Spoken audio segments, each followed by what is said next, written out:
What's going on, motherfuckers? Welcome to the Crocs and Hot Pockets podcast. My name is Knackers, and today is Saturday. It is Saturday, March 27th, 2021, and this is episode number 143. It is so good to see you. Thank you for stopping by and saying hello.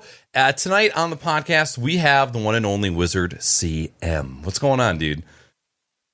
Shit, did I not unmute? I didn't unmute. Oh my god. Yep, you had everything muted. Son of a bitch! I looked at my taskbar, and I'm like, why is Discord still showing as muted? You did that so gracefully. Anyways, what I meant to say is, what's going on, man? How you doing?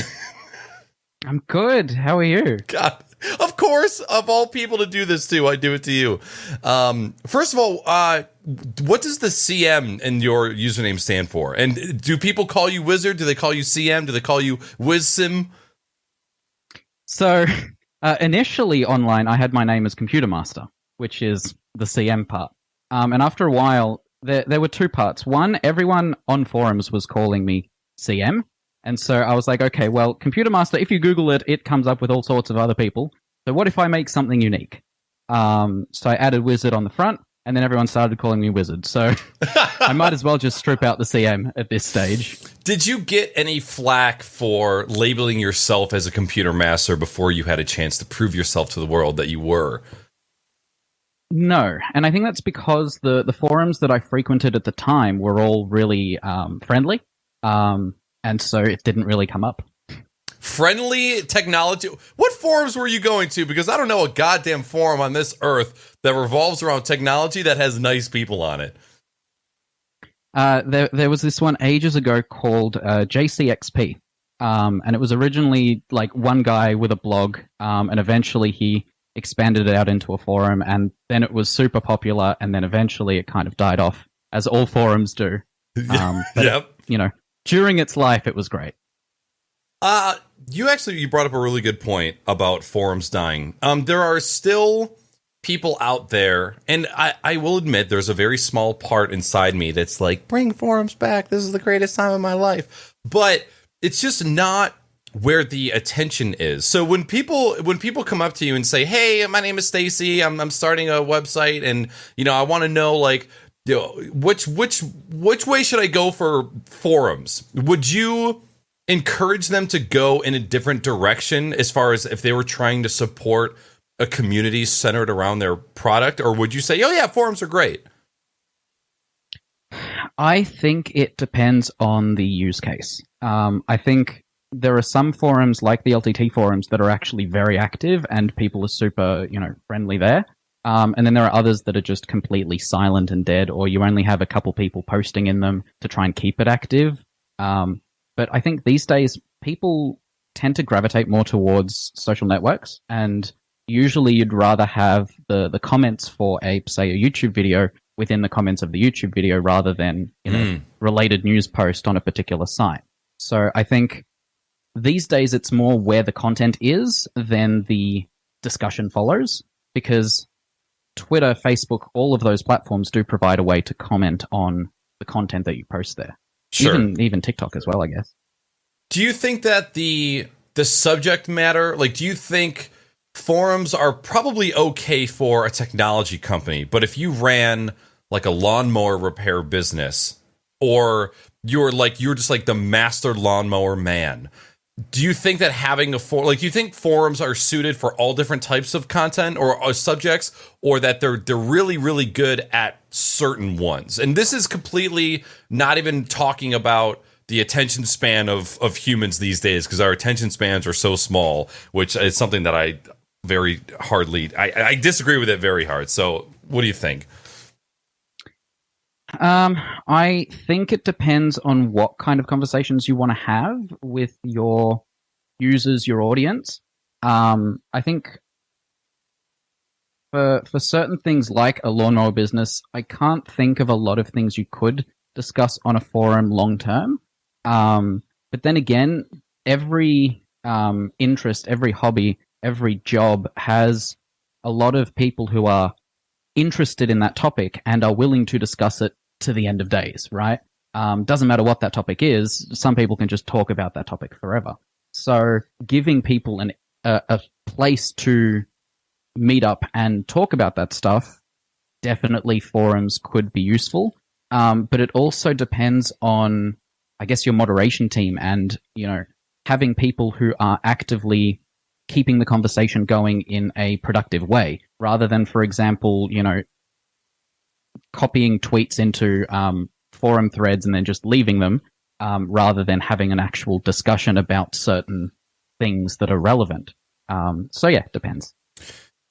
I'm going to ask a question first, and then I'm going to tell a story, and then I want to hear what you think. The question is, do you like that it is normal for people to use Twitter to @ companies when they are in need of assistance? The follow-up story to that is, there's been a lot of times where I have struggled to get help from a company, and knowing that Twitter is an open option for getting in touch with somebody, I will use that as like a last resort. Now, in my opinion, there's two different ways to go about getting in touch with somebody on Twitter. There is the adding them, complaining, shit talking, dragging them through the dirt, hopeful that like somebody on the other end who's a complete pushover will see and go, oh my God, we need to make this customer happy. And then there's the way that I always go, where I'm like, hey, I've been waiting for, a request or a response from support for 4 weeks. I haven't heard anything. Is there anybody that you can put me in touch with that can help me out? And then obviously the response to that is always like, absolutely, we can get you in touch with somebody. And even with like massive companies, I've gotten through using Twitter and just adding them, and they're like, no, let's go over to DMs. Even ISPs, I've seen people have conversations with support in Twitter DMs, which is like fucking insane. Do you like that we have that ability, or do you see it more abused than anything else? That's a big question. I think the more accessible a company makes themselves, the better. If they have to make themselves accessible on Twitter, even better. I think that in terms of how people use that capability, I think for a lot of people, it comes down to, well, I don't want to fill out a form on the website. I don't want to email someone. I don't want to call someone. I'm already on Twitter. I might as well just tag them and say whatever. Now, from there, obviously, if you're going to tweet and complain immediately rather than actually asking a question, then, you're already, they probably shouldn't help you in the first place. Yeah. But if they have their support structure set up in a way where they have a main Twitter account and they have a support Twitter account, and you tweet at the main Twitter account and the support one responds saying, hey, add us as a follow us and we will respond to you in DMs, then that's just another way for people to be able to interact with that support person. Now, if that, in most cases, my guess would be for those companies, the way they have it set up is internally, that's probably treated as an email chain anyway, just with the endpoint being Twitter. So to them, the experience might not change. But for the user, it's just another way to access it. In the same way that Facebook provides a way for you to message pages, and that's how a lot of bigger or even smaller like restaurants and stuff, where you want to book something or you want to quickly ask about something about your booking, being able to just message them on Facebook because you're already on Facebook and the people you invited to an event are already on Facebook, then being able to message that person at that company, and then when you get the response, forwarding it to your friends, with one click, makes that whole experience easier because then you don't have to think about, oh, okay, so I messaged this company on their website, so I have to make sure to check my emails to make sure I get a response, and then when I get a response, follow up that email. So it becomes this whole, okay, I started the conversation here and then continued it over there, and then eventually I got an email that said, hey, was this experience, helpful to you in any way, right? But if people are complaining, then don't respond to them. Just say, hey, if you want help, go to these other channels, and someone will eventually, help them if they go through the right channels. I had not even thought about, you just kind of enlightened me that they could be using Twitter as a front point, but still have their own support on the back end. Like whether they're using their own portal or just getting it forwarded to emails. That's actually super interesting. And God, How active are you on Twitter, like on a day-to-day basis? I mean, I have TweetDeck open all the time. I have multiple columns of different things that I'm following. Okay. And it is always on my top monitor. Okay. In terms of actually tweeting, maybe a couple times a month. Sometimes I have things I want to tweet, but then by the time I get to my desk to actually tweet it, I'm like, I don't really care about this thing anyway, so I'm not going to tweet it, right? So my Twitter activity doesn't reflect how much I actually use Twitter, which is all the time. Gotcha. Okay. So next question. On your timeline, who is the company that gets tweet complaints the most? Like when you see people tagging companies and to be like, you motherfuckers, you sold me this piece of shit, I can't believe blah, blah, blah, blah. What is the number one company or organization that you see get shit on the most? I don't think I follow a lot of companies that get that kind of feedback, or at least it doesn't show up in my feed. Okay. But does the OBS column count? Because that gets pretty active some days. You know, that just might not be in my feed either, because I feel like I don't see people like tagging OBS all that often. So maybe I could just be missing it. Would you say that is like a lot of traffic for you? Well, it depends, because in terms of actually tagging, the OBS Twitter account, there's a few each day. In terms of people just complaining, out into the void, mentioning the word OBS, that's significantly more common. And you've got a column for that. Oh yeah. Oh, okay. Yeah, that's where that's coming in. Okay. So yeah, in that aspect, I think a lot of people do complain out into the void, and a lot of companies have their filters set up in a way where they do see those tweets and can respond to them out of the blue, even though you didn't explicitly tag the account, because every company is interested in their public image and being able to, because word of mouth is one of the most powerful ways, information spreads in terms of this company's good, this one's bad, right? You're not going to look at the first Google result, not every time anyway. So you might as well, ask your friends, ask your followers, and by those companies ensuring that you're, serviced and looked after, even when you don't specifically tag the account, then they have a better image in general. The number one company that I see get shit on all day long is Elgato. The amount of tweets that I see adding Elgato, the number one shitted on product is the cam link, is people having issues with the cam link, which is such like, it's so 50-50, because I talk to plenty of people that have cam links, never a single issue. You talk to other people that have cam links, it is on and off every single day, constantly dropping in the middle of streams or freezing or dropping frames like left and right.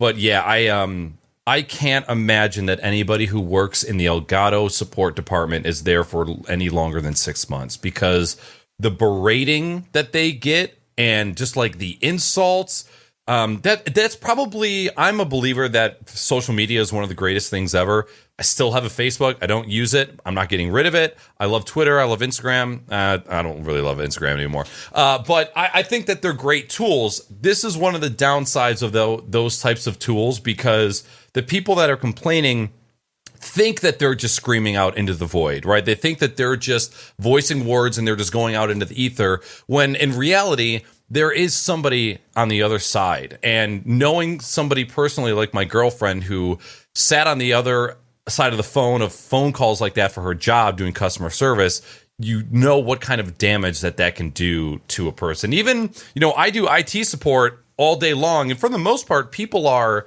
pretty cordial. You get the disgruntled person every once in a while, but when you have shit just getting thrown at you all day, every day, I hope that they have some type of therapy over at Elgato, because a lot of the shit is warranted, but at the same time, I think they get a lot of just like shit. I don't know how to describe it, but I feel like they get a lot of unnecessary hate. I think so too. I think in the end, every company does. Every person develops an almost personal relationship with brands that can be unhealthy in that aspect, where they almost feel like they've been hurt personally because something they've purchased or something they're using doesn't work first time or doesn't work the way they expected it to, even if they've done all the research, just because their use case might be very, very specific. I think Elgato probably gets lots of people who, I mean, in the same way OBS does, where you have a lot of range in terms of people who have absolutely no idea what they're doing and people who are doing really complicated advanced things with, 5 computers and whatever, and, 10 capture cards. So you're obviously going to have some portion of the less knowledgeable getting angry at stuff not being purpose-built for them, and then, complaining to a company. I think in terms of actually, being in that support position, how to word this? When you're working in that support position, you know that you're not the one responsible for that person's issues. So it's a little easier to be able to disconnect that feeling of, hey, they're yelling at me, right? And so not every message in that aspect will, have the same effect on you. But being berated like that constantly would definitely, not be healthy. And absolutely, there are people even in the OBS support community where they will take a break because there is just so much of people who don't want to know the solution. They just want you to fix it. And so you're stuck being able to not do anything. And then people just berating you just because. So you end up with either different people every 6 months or just a smaller subset of people on and off different months or different weeks or even different days, right? Right. When I was taking a dive into Guilded, the new, not new OBS competitor, but an OBS Discord competitor, one of the features that they are highlighting is their threaded responses. And when I first saw the threaded responses and what they could do, have you looked into Guilded at all yet? I took a peek at it originally. I haven't really looked at it since. So they have this feature called threaded replies, to where, let's say you've got a channel with 10 different people that have posted something. If one person clicks on any of those 10 messages and hits create thread, it opens up a second window. Like you go deeper into that folder, and then anybody who joins that thread can reply down below. And then when you back out of the thread, you don't see all of those replies. You just see the one message that also has a thread on it. When I first saw that, my mind was like, every company that has a support Discord, like Streamlabs, OBS, Elgato, this is fucking perfect for them. Because one of the biggest issues with having one support channel for the OBS community is you have 5 different people that are posting their issues, and then you have 3 different OBS people that are trying to help, like, in between each other. And I can't imagine what kind of experience that is like for the moderators and for the developers. And so seeing something like that, I'm like, this would be amazing. And there's little things like that in Guilded that I think are really, really valuable. And I'm definitely curious to see if Discord is going to adopt something like that, try to build something like that into their platform. Because for community hubs, for support hubs, I could see Guilded being like a really, really large competitor. Yeah, I think threading is a very complicated issue, regardless of whether it's Discord or Guilded or Twitter, because it is a lot easier to split the conversation and even lose concentration on those conversations once you split them out into their own thing like that. I think that's been an issue on Twitter for ages, where you can start off a thread and then someone else starts off a thread from the middle tweet, and that conversation starts, and then whoever goes to visit the thread later can only see small chunks of each thread, and you get this really disconnected experience. The Guilded threaded reply stuff sounds a lot like the Slack threaded reply stuff, which allows you to do the same thing, split it off into its own window, but with the option of also posting your reply in the main channel. So it essentially duplicates it in a view of the actual conversation that's happening in the channel and the conversation that's happening in the replies of that thread.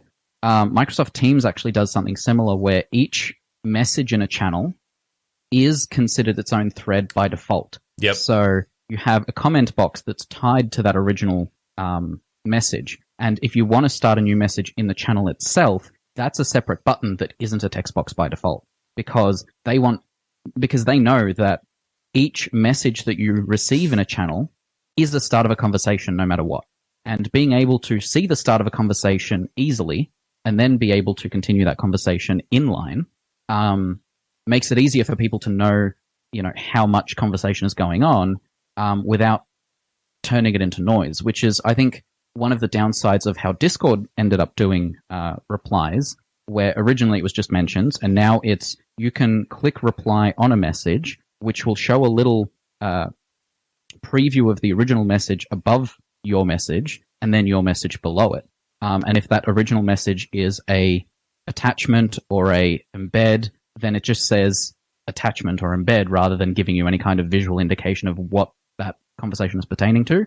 And it doesn't provide you a way to go, okay, I want to see all of the messages that occurred in relation to this original conversation. Because yes, as someone who has been active in a support channel for years, support for OBS started in an IRC channel, right?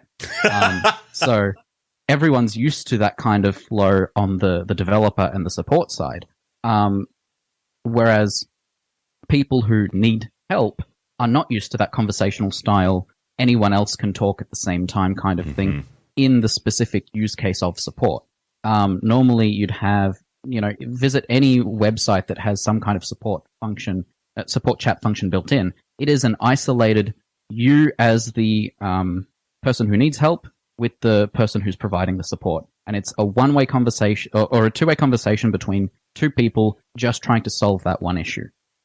Whereas in something like Discord, you have a bunch of people all asking different questions, people who know their stuff and don't know their stuff, both replying to the same questions and potentially adding to the noise of someone's asking one thing and someone else is providing a completely unrelated answer because they don't realize that that's an unrelated answer.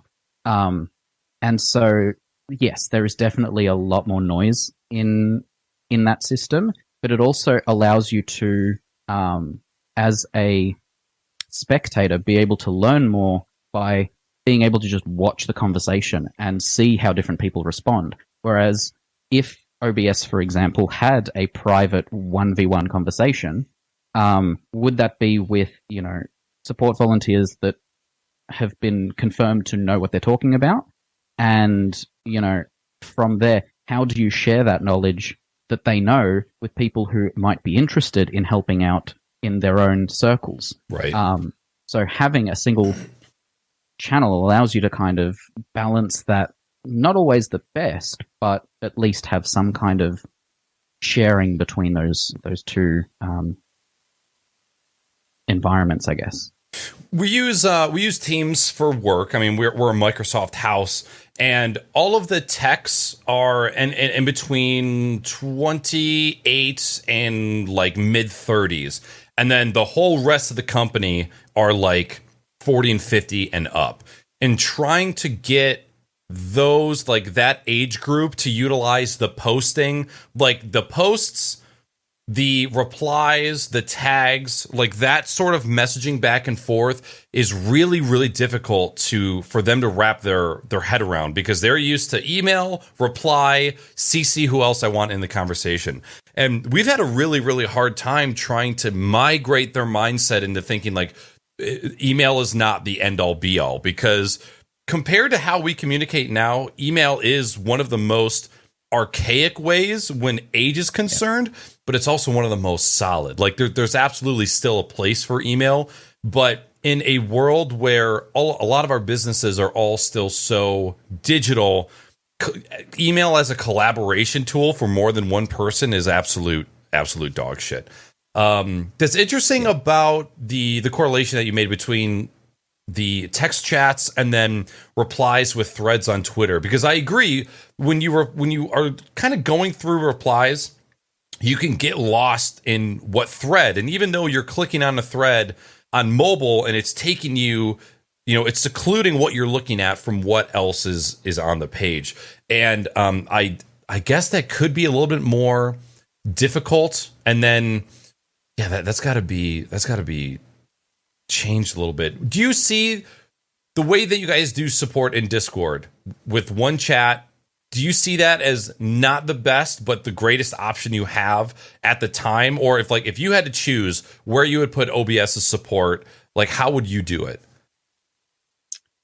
I think there are benefits and downsides to the current system. I know that there are talks of potentially making it into more of a queue system. But it's not like the current system is incredibly detrimental. The situations in which it is detrimental is someone new joins the Discord, goes to that channel, posts a question, and then no one responds to that question. It gets lost in the noise, or just there's no one around who's actively helping, and that person feels, like they didn't get the support they were hoping for in a channel designed specifically for support. I don't know if a queue system would solve that issue, because if you don't have people that are actively able to help, they still won't get that help. But at least in a public channel that's visible to everyone, someone who, doesn't know every OBS answer but knows the answer to that specific question can always jump in and provide that answer, even if no one, with a colored name help, right? I don't know if there's a perfect solution because of the variety of questions and the variety of potential users. You can come in with someone like, someone with 5 computers that they're using to build their stream, with a very specific question about passing audio or, stuttering on one computer that isn't happening on another, that would need someone who has a lot more experience. And for that, we do sometimes drag people into a more private channel where even we might not know the answer, but we know that other people in our, moderation team or support team might be able to provide more insight, or even, if it comes to that, then maybe one of the more ingrained devs that have dug that deep into the code to be able to go, hey, here's why you're running into that issue. Having that as an option is always useful, but it's not like it has become something that we use super often. Because a lot of the questions that do come in are, I'm on a laptop and my screen is black, I don't know what to do, right? And at that stage, it comes down to more, how can we better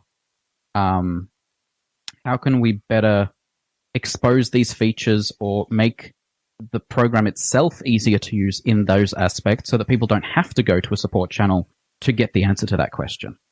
Gotcha. Okay. Yeah. The super interesting conversation, because I always, being in support and dealing with the client and support person relationship, I'm always thinking about how can this be a better interaction. And then I'll go to certain places, I believe it is the Nerd or Die Discord, where when you go into the channel, there isn't one open channel for support. Like you had mentioned before, you submit a question and then it goes into a queue. That queue creates a private channel that only the support person and that person can reply in. And then you have your back and forth. And then when you leave, that channel just disappears and it's just gone forever. But like you had mentioned, keeping that information for archive for later could be super, super valuable. If threads are just getting created and deleted, there's no, from a management standpoint, it's very helpful to know when the ticket was created, how long it's been open, if it's gotten a reply yet. There's so much additional metadata that would be really, really important for people that are managing that. But then again, you guys are all goddamn volunteers. And the streaming world has access to you in a Discord that is free. And that's honestly one of the craziest things about it. And I think about it and I go, these guys they're our goddamn heroes. Like, you are our Marvel Cinematic Universe. You are our fucking heroes. What the hell would we do without you? We try our best. Yeah. The patience and the humility that I witness in your guys' Discord is like, it surprises me all the time. Speaking of things that I've seen in Discords that are amazing, the ability to copy and paste a OBS log and paste it into Discord and have it reply with the parameters. That is the coolest fucking thing ever. I think I had first experienced that maybe like a year ago, and someone's like, hey, post your logs. I'm like, oh, okay, I know how to do that. Copy, paste, post. And then I got that response. I'm like, what the fuck is this? I was so impressed that I had forgotten that I even had an issue. I was like, this is the coolest thing ever. So it was really cool to see you guys develop something like that, because even I got a little bit of extra info that I wasn't necessarily looking for. Like, I was working on, like, I was having an issue with, I think it was the replay buffer not starting. And I had forgotten that I was testing recording multi-channel audio, but also trying to record 120 frames, which apparently is a common issue right now. I had no idea. And one of the support people picked it up like immediately. But there was some other things that it came back with. I'm like, oh shit, I should change that, and I should change that. So I thought that was really fucking cool. Yeah, the improve that over time. So now there are 3 aspects to that. One, there's a website you can go to just paste your log. Oh, really? Yep. There's a second option in OBS now. If you go help log files, upload log file, there's now an analyze button in there that will also take you to that website. In those situations where you're like, I just want to see if there's anything that my stream has ended that I should improve for next time. And obviously the one in Discord, which is now open source. Actually, all parts of this are now open source, really. Sweet. So, yes.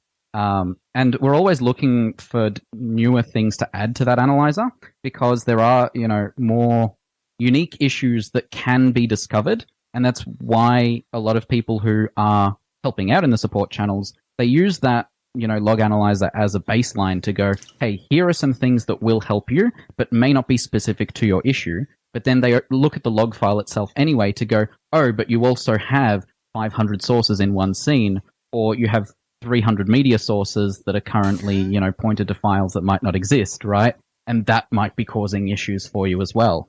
So there are a lot of moving parts to something like OBS, and a log file is designed to provide context to us as the support people to your setup without you having to manually send us a copy of your scene collection and profile, which, the profile will contain a semblance of your stream key, which we don't want. So a log file is a nice kind of less personalized thing that just gives us the raw information about what could be causing you issues. Interesting. Okay.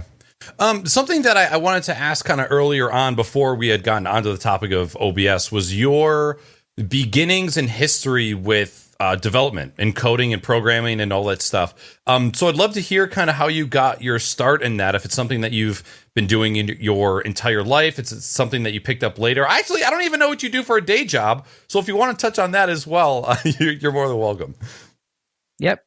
Okay. Well, I'll start with the beginning, because that's usually the best place to start. I got my first computer probably around the age of 7 or 8. Well, I say my computer. It was more my dad's computer. And I spent a lot of time playing on it. And then eventually, I don't remember if my dad wanted us to move to a newer machine or something, but he essentially told me, hey, take everything out of this computer and we'll put it into this other one. And he went outside to do something, and I pulled everything out of the old computer, put it in the new computer, plugged it all in, and I was like, I'm done. And he's like, oh, I just thought you were going to, pull everything out. I didn't know you were going to put everything back in the way it's supposed to be. And so, there was that beginning. And then throughout all of primary school, I would help with stuff like, projectors that were used for presentations and any kind of little bit I could do to help in that aspect. And I would help out because I went to a Catholic school. There would be, communion and stuff like that, where we would have a projector with, photos and videos of those students, for different purposes. And then the library had about 10 computers, whereas classrooms had about one computer each. So I would spend all of my, lunch break in the library helping out there. As a, 10, 12-year-old, doing my best there. And I don't know if it was in primary school or whether it was in high school, but I started digging into Visual Basic originally. And that was where I kind of started learning my way around things. And then in high school, we had like one computer class, like very early on, that was like for one, not even a semester, but a term.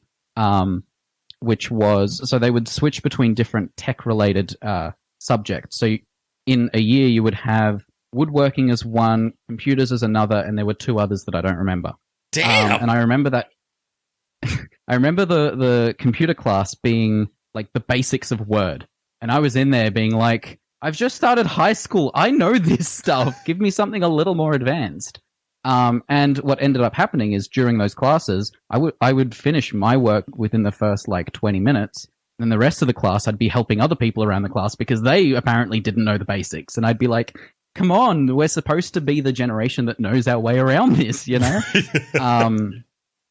And throughout the years, that school did eventually provide classes for programming and other things. So, and there was one that was that used a program called Game Maker, and that's where we actually ended up. It's a drag and drop kind of interface of making games, and it was a lot of fun to make my own variants of like well-known games. Okay. So, for example, we had the one that I enjoyed doing the most was a game of Pong that had one along the bottom and one along the left that you would control both with the arrow keys.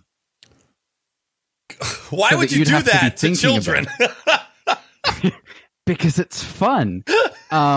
Everyone else was, doing other things, and I was here just adding background music to see if that would distract you from being able to play it as well, and stuff like that. And then eventually we did like proper. I don't know I think we did C# in like year 10 or 11. And that was around the time where I actually got. And that was around the time where Minecraft started to come out. So oh wow, I had a Minecraft server, and I would write the plugins for it so that I could do more powerful things than just the basics. So that's where I started to learn my way around Java. And so I'd be able to make more advanced things there. Then when I finished high school, I went straight into university, which I was there for 2.5 years.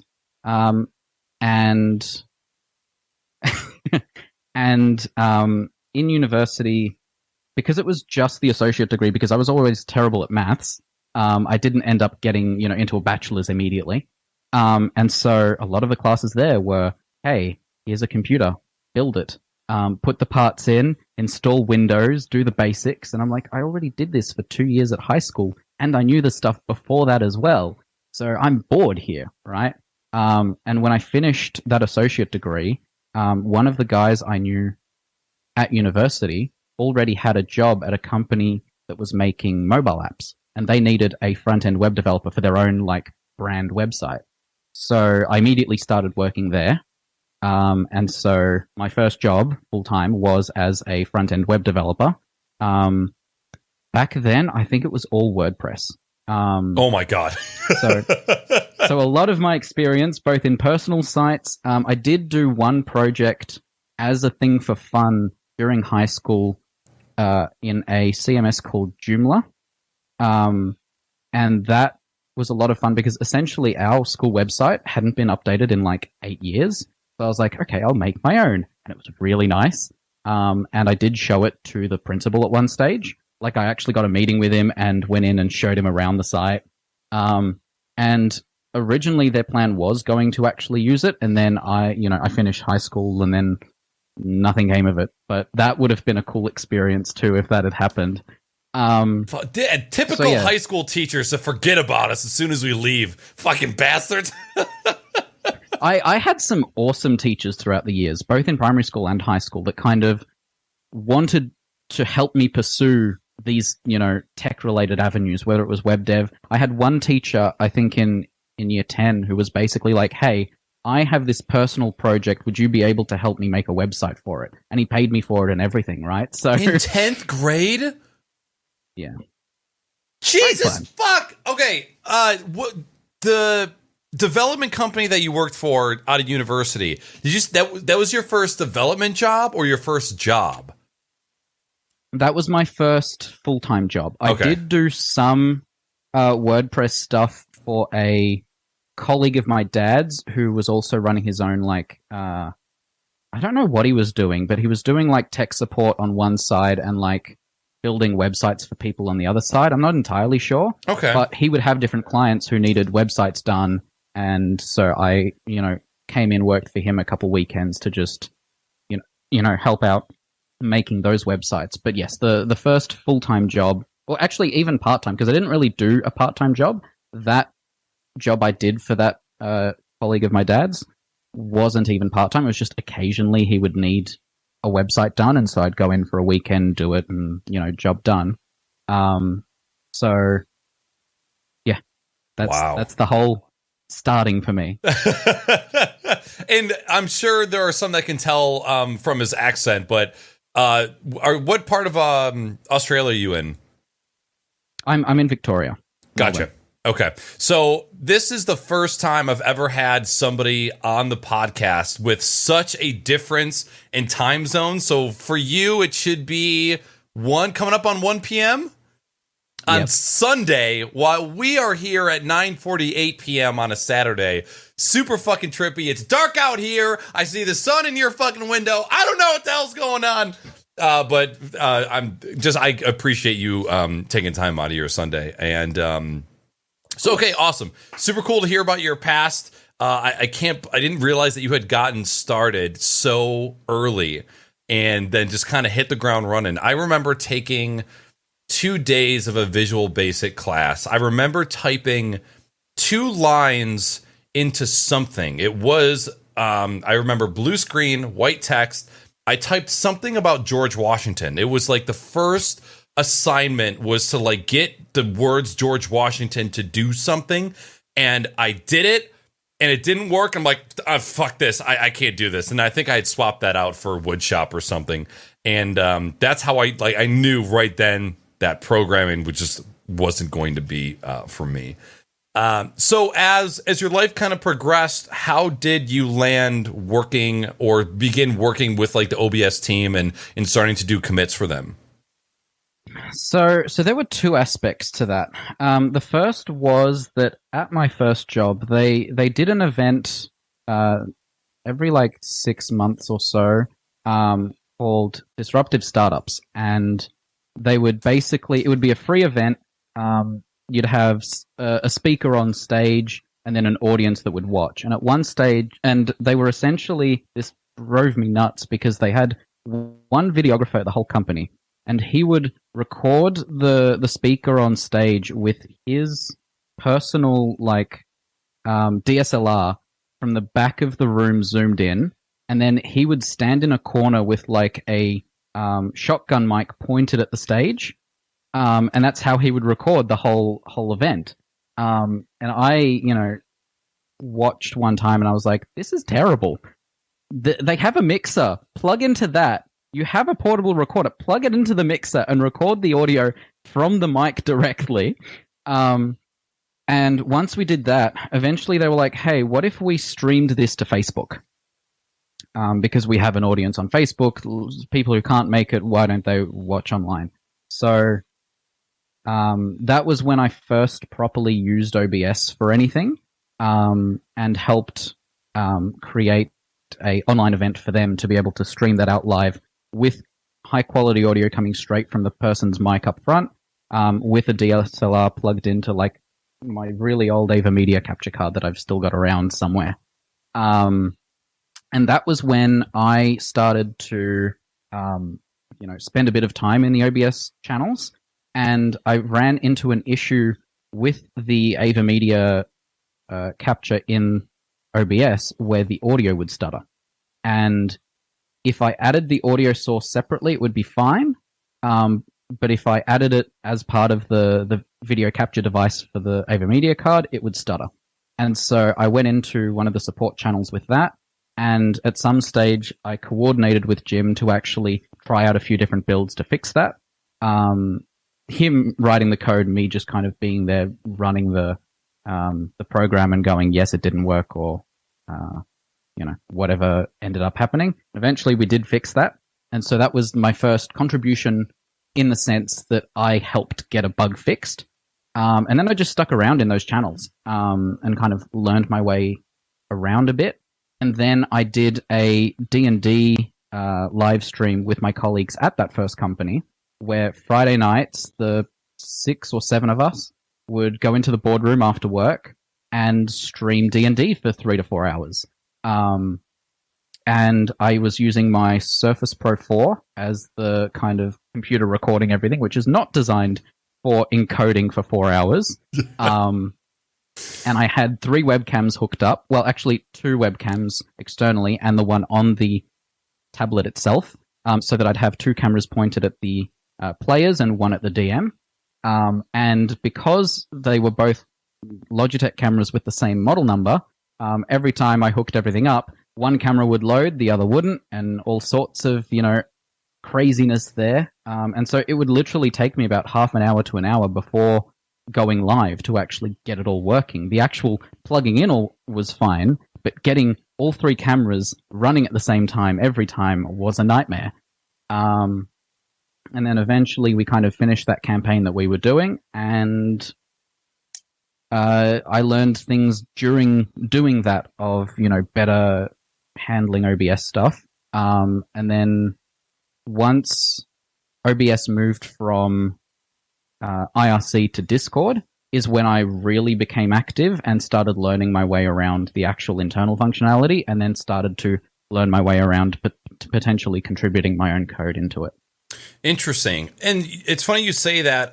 When I had set up my kitchen PC, because I was dabbling with the idea of cooking streams, and I had 4 Logitech C920s, and I'm like, this probably isn't going to work, but I was dedicated to trying to see if it would, and I plugged them all in, and they all registered. I had them running at 720p. I mean, it was the computer that's in there right now is a Core i7 920, so the first generation i7, and that thing streamed 1080p base canvas with 4 Logitech C920s at 720. I'm so proud of that thing. But I remember plugging them all in and then getting an image immediately. And I thought to myself, man, if this was like 3 or 4 years ago and I was running like OBS Classic, it's just one of those technicalities that we probably take for granted now. Like just the act of getting video capture devices to work properly with computers has just always been a challenge. And in the early days of OBS, it was a challenge for not OBS's fault, but for so many other reasons. And to have it work so easy now, like for example, my streaming PC, I have a internal capture card. I have 2 external capture cards. So one AverMedia internal, and then I have an AverMedia Extreme Cap U3, which at this point has got to be like 6 years old. Still runs my GoPro. It freezes every once in a while. And then I have an external HD60S, and then 3 Logitech USB web cameras. And it works borderline flawlessly. You got to restart a source every once in a while, but compared to years ago trying to use more than one camera at once, it's just insane how those little quality of life things have gotten so much better. And being a streamer is the easiest that it's ever been. There's other technical stuff that can make it more difficult, but if you've got a computer from within the past 5 years and a $200 graphics card, you can have a really great looking stream and set up without ease, especially with the variants of OBS, like OBS Live and Stream Elements and Slobs. There's easier ways, but even with just OBS Studio as it is, it's never been easier to live stream, and it's fucking awesome. Yeah, I think XSplit and OBS in their original days are the ones that kind of started to make that path easier for everyone, and through their popularity, companies have started improving their own hardware to be more compatible in a lot of ways, where like even old AVerMedia and old Elgato devices had very unique special drivers for them that would take some setup or would require their app to be running in the background or whatever else it might be. And now they're all just using generic video drivers that the operating system provides so that they're compatible with anything in the same way that webcams are. And just that alone makes the process so much easier that you can just buy a cheap $20 capture card off Amazon just to pull in any kind of camera that you've got sitting around and just get started with nice high quality visuals, and then a microphone. When I originally did YouTube videos as a kind of I'm bored, I'm going to do YouTube videos sort of thing, I was using like a cheap $15 headset, and even the mic on that was surprisingly good compared to even expensive gaming headset microphones now, where it's like, why have,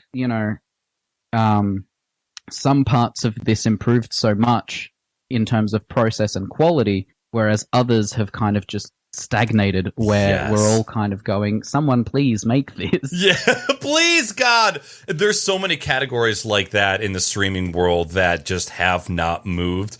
Are you using NVIDIA Broadcast for your mic? So I'm currently using a CO1U as my mic, going in through USB, and that's going into Adobe Audition with a few filters set up in that. You've done a good job of filtering, because I'm assuming I'm coming out on speakers right now. So yes. not only that, but when you've adjusted your microphone, there's no rumble, there's no mic sounds of you touching the capsule. So bra fucking bow. It took a lot of work to get to where it is, and like there was one point where I could turn my head slightly away and it would pick up at the same volume. And now it's a little, it mutes itself a little too soon. But it's a tricky balance of, well, these speakers are I use 5.1 surround. You can actually see one of my speakers right here. And getting it so that the mic doesn't pick up what's coming out of the speakers is the trickiest thing to do. Yeah. But it's also one of the fun things about, we have all these tools at our disposal. Why not use them? Why not? I spent many years using my headphones. Hang on. I use these headphones for everything. And I would sit at my computer after work wearing these for 3 to 4 hours of just gaming and stuff. And it was like, I'm sick of wearing headphones for hours at a time. So I was like, okay, I'll just hook up a mic and add some filters and be able to watch movies at 5.1 while still chatting to my friends, Those look like, first of all, they're Audio Technicas, the MX50s. They look like Iron Man's Audio Technicas, the red and the gold. I started with the black ones, but red's my favorite color. So when my original ones broke, I was like, okay, I want the red ones. That you're probably... I know of friends that have preferred to use speakers, and I'm actually pretty close. I was thinking about taking some of my stimulus money. Did you get any stimulus from your government for COVID relief? So the way ours did it was only yes, there was stimulus, I think. I don't remember if you had to request it specifically, and they would give you separate stimulus if you had to take a day off to get a test done. So they or for however long you weren't working to get your what's it called? To get your result for the test back, they would pay you for those days that you don't work. In my case, I continued working as a web developer from home, so I haven't seen it. But I do know that a lot of people, didn't get to work throughout the past year. So gotcha. Okay. So I am somebody who has never had a good place for speakers. And recently, after I did a little bit of an office remodel, the two corners that are right next to me have now been opened up. And I'm like, I really want to get a good pair of studio monitors so that when I'm not streaming and I'm just sitting here, even though these are the comfiest headphones in the fucking world, there's still a little bit of fatigue from wearing them. And then there's the heat and the ear irritation. I know that my ear shape and size, I'm very lucky because my ears don't hit the inside of my ear cups. I don't get fatigue around my head, even though I have a bald head. And so I'm like, I would really love to have a good set of speakers. But again, that's always the issue is if you want to use a microphone, you're going to have some problems filtering it out. I also have, especially with better quality speakers, you then start to.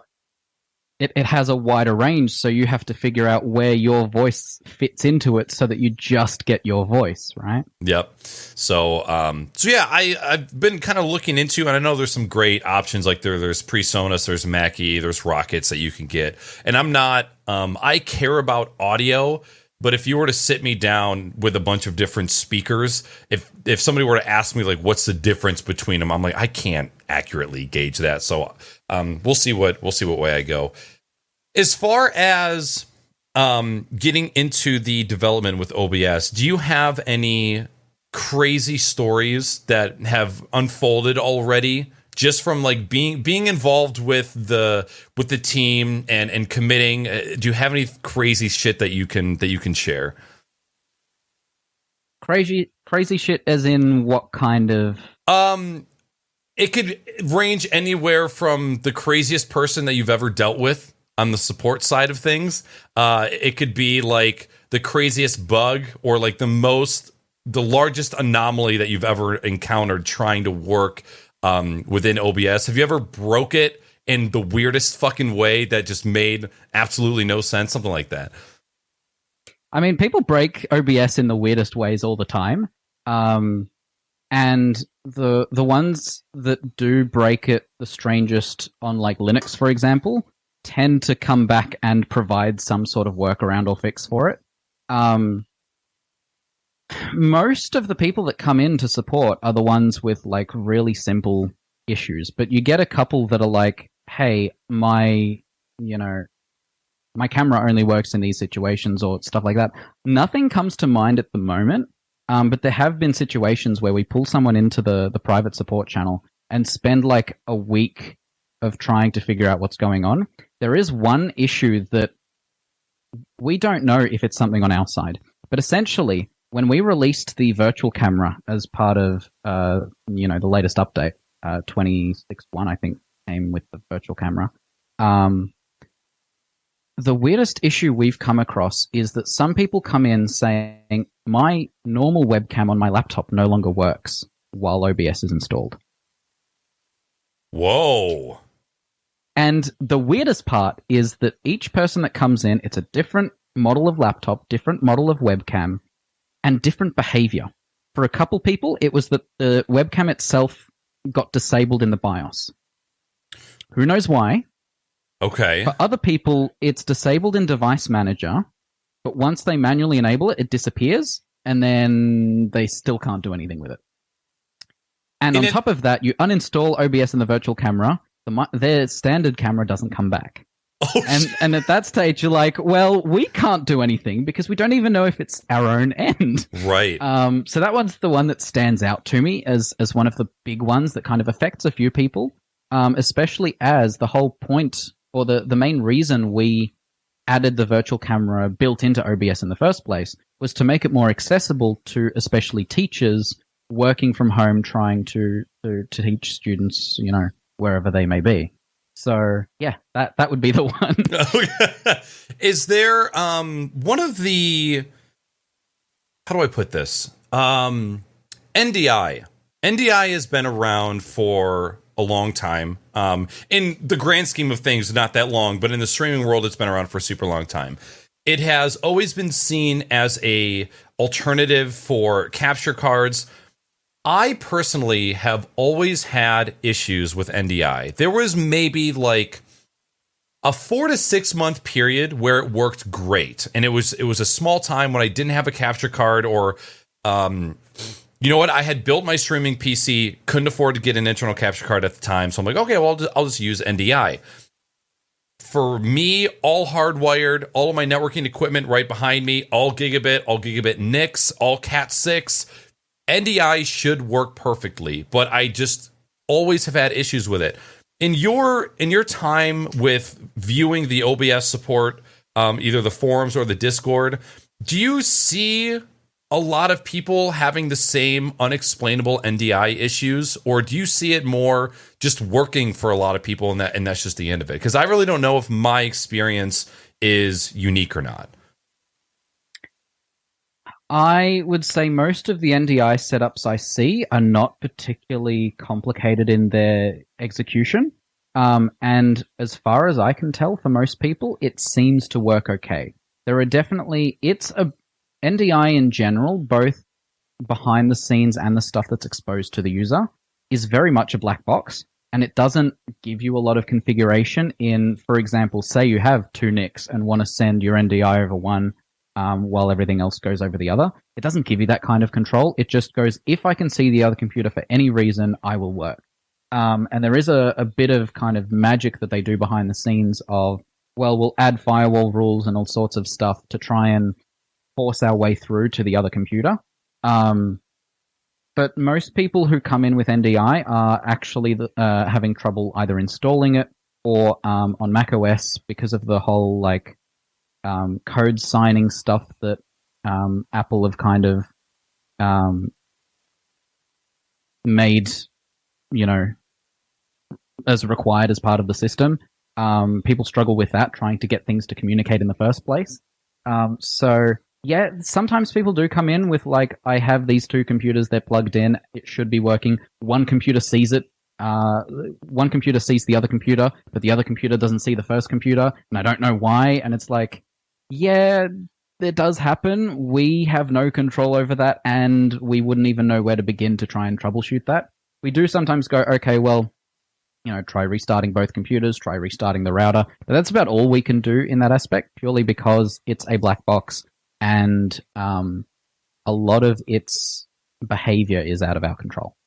Right. My camera has frozen, apparently. Hold on. Did it overheat? Uh-oh. I don't know. It's a C920. I've just restarted it. Let's see if that fixes Oh, you're it. back. Okay, there we go. That was good. There's a reason I have it full screen in front of me. There is you put it perfectly. NDI is a black box, and when it works, it's great. And then when it doesn't work, there just isn't a lot of options for troubleshooting. And I've been really relieved to see New Tech putting more resources into their social media presence. They are out developing more tools. So I actually use the NDI Tools 4 package. So your camera technically is on this monitor that I have. You can actually probably see yourself over here to the right. It's probably tripping you out a little bit. But I don't want to be looking over at this monitor over here, when I'm talking to you. So I use NDI's screen capture HX to just take what monitor is over there, and then I just have OBS running on my gaming PC right in front of me. And for that, it has just been amazing. Being able to send my camera. So if I have a work PC that is down here underneath my desk, it has power and a network cable, and that's it. So I just RDP into it. I open up OBS on my streaming PC, and I use Virtual Cam to send my cam over to Teams that runs on that computer, and then I use RDP for my mic. And just having that, being able to simplify my setup instead of having to have different video and audio devices for a bunch of different computers. So there's been advancements with both NDI and then with NDI tools outside of OBS that have just been a game changer for me. Yeah, I think they've been pretty great in that area of trying to move the industry forward in, either small scale studios or individual setups. I've been watching a couple podcasts that are done at something called the Twit Studios, and they've been using the TriCaster, which is also done by New Tech. as their kind of like camera switching tech for the past like 12, 14 years or something like that, right? You say Twit, TWIT? Yeah, TWIT.tv. I haven't watched Twit in a long... You just brought me back to like 2015. That's been so long. Oh my God. Yeah, so they've been using the TriCaster for all of their stuff for a while. I don't know if they still do, but like they would talk about it all the time just because they had a number of like consumer grade hand cameras that were just set up in different parts of their studio, and they would use the TriCaster to switch between them. And it's like just that alone simplifies so much for them. And then you get something like NDI, which is entirely software based and gives you complete control over being able to just have multiple cameras and computers and things that you want to bring into one stream is, huge. And then being able to use that in tools like OBS means someone like you or I can have this huge studio set up in our office, or in my case, my bedroom, and be able to just make professional looking productions on a budget, which is great. Just the functionality of being able to send video over Cat 5 or Cat 6, like just like, if I want to do a stream in another room, all I really need is a Dell from 8 years ago. Oh, I think your camera froze again. Yep, I noticed. I don't know what's going on. It's never done this before. I'm going to turn on the aircon. Conversation too hot. Apparently. You really, because I've done this. I've taken Dell Optiplex micro PCs, put them on the other side of the house, and then just hooked up OBS webcams to them, and then I just NDI them back to my streaming rig, and Bob's your uncle. I've got a streaming rig in another part of the house, and that was something that just wasn't possible before. Like, you'd have to go through the whole process of taking your streaming setup out of your game room, putting it wherever you needed it to be, re-hooking up everything. So it's definitely been a lifesaver in little pinches like that. Yeah, the beauty of networking in general is the interoperability, that you can just connect anything to anything, and as long as it can access the network in some way, you can just do things that you couldn't before. Even cameras that just have a HDMI output, they are not as useful as, a camera that might have a network output that allows you to do even more, right? Even webcams, there was one point where I wanted a camera out the front so that if someone knocks, because I'm at the back of the house, to be able to see who it is, right? And I had a netbook that I set up with a webcam out the front and tried to get it was running Linux, so I was like, okay, maybe I can set this camera up to kind of just stream over the network to the other computer. And it was a nightmare back then when I was trying to do it. And now, if you want to do that, it's so easy. You don't even have to think about what kind of technologies you want to... you don't even have to spend hours looking for a solution. You just start up 2 programs, hit go, and voila, everything just works. You just brought me back again. When I used to work at Best Buy in the computer sales department, and I was scouring the open box area of Best Buy, which if you were an employee, you could get insane deals on open box. It was like an additional anywhere from 30 to 70% off the retail price if you bought it open box as an employee. There was a 10-inch Asus netbook that had, I think it was an Atom processor, maybe 4 gigs of RAM, some like shitty thing. All the initial ones were Atom and like 4 gigs of RAM. It was terrible. Didn't have a battery or a charger, so I had to buy those separately. But my use case was I loaded my entire music library into that netbook, and I think I had loaded up Ubuntu on it. I can't remember which Linux distro that I went with. And then I just auxed out into my car speaker. So I would just keep the netbook in my passenger seat, and like whenever I was getting ready to change the song or change an artist, obviously not driving, I would just lean over. I'm like, I'm the coolest fucking kid. I got a laptop in my car for audio. And it was really like such a terrible setup. I only used it for a couple months, and I can't remember what happened. I think either Apple Music had started to get it either had started or I had come up with another. I remember jailbreaking one of my iPhones. There was a service that I ran on my Plex server at home that made my music library available over LTE or 3G. And I had like some weird third-party application that ran on my phone that would stream all of my music from the house. I think that's what took over once I got fed up having a netbook in my car for audio. Yeah, that sounds like a terrible user experience. Very, very. But sometimes you just got to do what you got to do when you really need something in your life, you know? Well, exactly. And that's one of the beauties of, you know, our society now. If there's something you want to do, pull up a YouTube video and it'll give you everything you need to know to pull off the thing you want to pull off, as weird as your use case may be.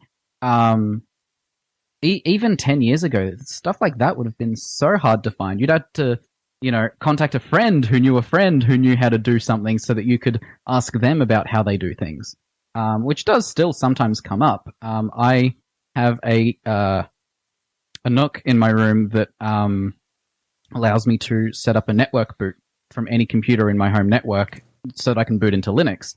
And I learned that from a colleague at work, and all of the tutorials that are online are terrible for it. And so, you know, there are some things you can just do because the internet provides the tools, and then others where you have all the tools but no knowledge on how to use them. Other than Wendell, there is not a single tech on the internet who is good at making Linux tutorials. Every Linux guru in the history of the world doesn't know how to make a goddamn tutorial to save their life. And that is honestly probably one of the biggest reasons why it doesn't flourish as much as it could is because like the techs with communication skills aren't on the Linux side of the world quite yet. Do you use Linux primarily, like in any aspect of your life? I mean, other than if you're still doing web development, I assume Linux is your life. I prefer to do everything on Windows. I actually last week, because it was bugging me so much, I also bought myself a Mac Mini for OBS Dev. So now I have a Nook for Linux stuff, a Mac Mini for Mac OS stuff, and my main gaming machine for Windows stuff. All of my web dev I do in Visual Studio Code. I connect to servers when necessary using Windows Terminal. And everything else, if there's anything I need to do, I do it all on through those two tools, really. Interesting. Okay. And are you using the command prompt, or are you using PowerShell? It's funny. I prefer to use the Ubuntu shell significantly more often. I use WSL every single day. Oh, okay. But in terms of doing Windows-specific things, I don't really use either. I haven't really... I used to make, like, batch scripts ages ago on Windows, but I haven't really had a use case. Everything that I want to do on Windows has some kind of nice UI that you can use for it. Even stuff like, you know, searching through files or searching through folders, where previously you'd have to use, you know, something like grep in the command line to get anywhere close to what you wanted. But these days, there are so many nice tools, even like PowerToys, which is a Microsoft thing that lets you split your screen in different ways than the system provides natively. All of these tools are just there for you to use now. Yeah, I haven't had to do any scripting on Windows for ages. Okay. It's great. It's real funny because NDI just crashed on my streaming PC. Your camera froze again, and I was right about to say, hey, your camera froze, and then I looked up at OBS, and you were still moving. I'm like, what the fuck? That is the first time that version of NDI has actually crashed on me. Maybe it's just me. Yeah. God damn it, it's Australian internet. There are I use command prompt pretty much every single day for my day job. But yeah, there's plenty of people that I see using batch scripts for like everyday things. But I guess because I didn't grow up using the command line, like when I started using computers. Our first computer at home had Windows 95, and then we went up to XP and up and up and up and up. By the time I got into IT and networking, there were GUIs for absolutely everything that we were doing. There just wasn't a need. And so I'm pretty lacking when it comes to being proficient with command prompt. And I've gotten better as I've started to learn networking a little bit more down the road. But if you don't start with it, it's really hard to go from a graphical user interface like, oh yeah, I want to write lines and type out everything manually. I want to search folders using command line. It's a terrible experience. And again, all the things that I could be doing with batch scripts on a personal consumer level, there isn't a lot of use for it. But for the prosumers and the professionals that are using their computers as professional workstations, there's just so much more that they can be doing, and so there is a use for it. Yeah, there are uses for it. I haven't had a reason to learn either PowerShell or AutoHotkey, even though I have them installed and available to me whenever I end up in a situation where I need them, but so far it just hasn't come up. AutoHotkey is another one that I haven't dove into, and being somebody that loves macros so much, it's just something that I haven't had the reason, because every time I've gone to dive into it, I've always hit the wall of like, okay, do I want to learn all of this for this one specific thing, or do I want to try and see if one of my existing tools can just do it instead? And when it comes to being more robust, I'm sure that Lua Macro and AutoHotkey could do what I need, but the barrier to entry to learn those is so much higher. And I think I don't necessarily have the brain for learning that easily. I'm sure somebody like you could probably pick it up really quickly, but I'm a visual dude. I grew up with graphical user interfaces, so it's a little bit more difficult. I remember the first time that I ever heard of AutoHotkey was Terran's macro video when he went over his 2 keyboards that had macros for every single key. It was just like absolutely insane. But yeah, I haven't really found a reason. And do you feel like that docks nerd points away from you? Like when you hear about a tool that so many people use, or like nerds and geeks use, and you see it and you're like, I don't understand the hype behind this. Like, did you get down on yourself for that, or you're like, no, this just is useless for me, and you just move on? I think everyone has their own use case, and so it's never really bothered me.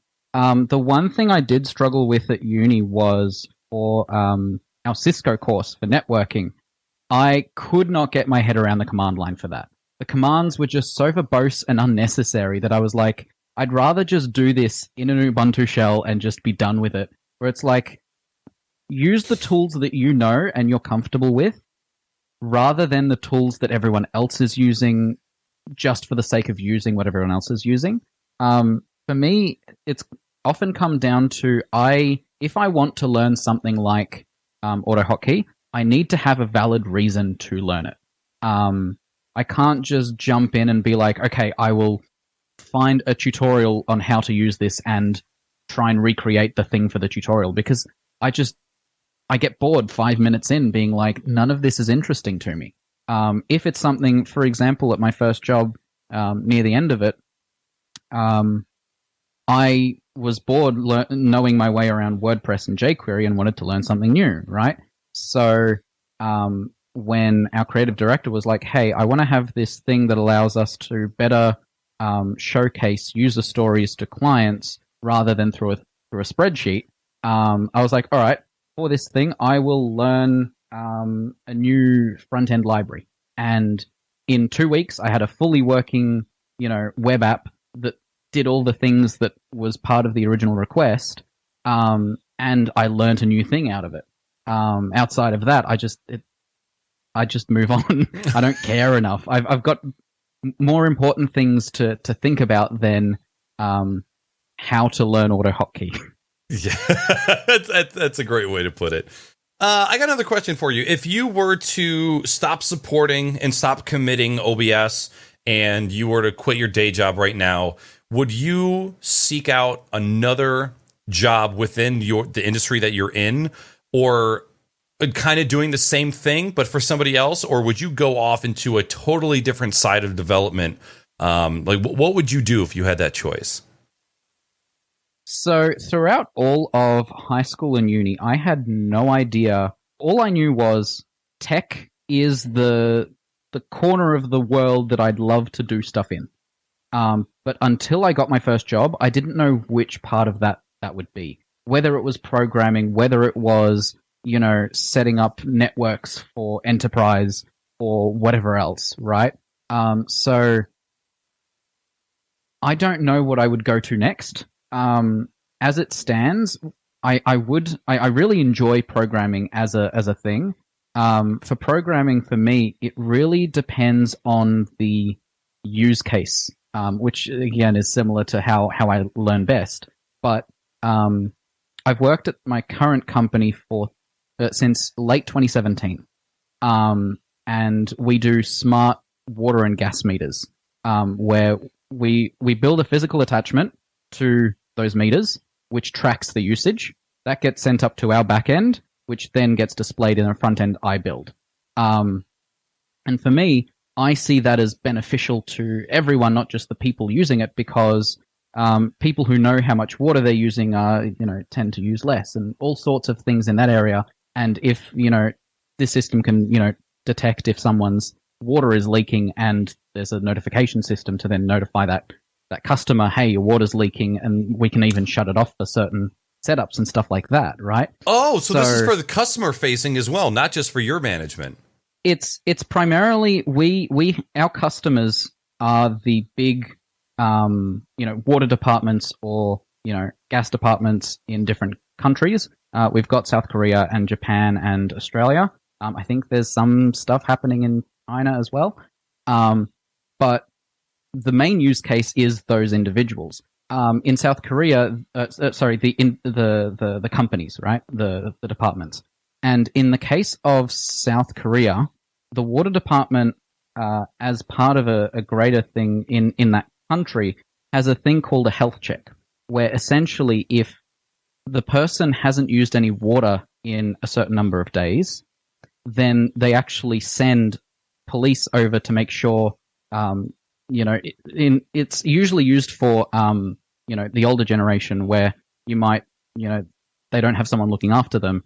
So, they send out police after 2 days of you not using water to make sure you're okay, right? And having a system that gets readings from the meter every hour and forwards that to our system every 12 hours, being able to go, hey, this person hasn't used water in 2 days and we don't know why, we'll go check on them, is infinitely more useful than my first job, which was mobile apps, because the creative director from my first job started a new company, and I worked at his company for a month last year when my company went under for a bit.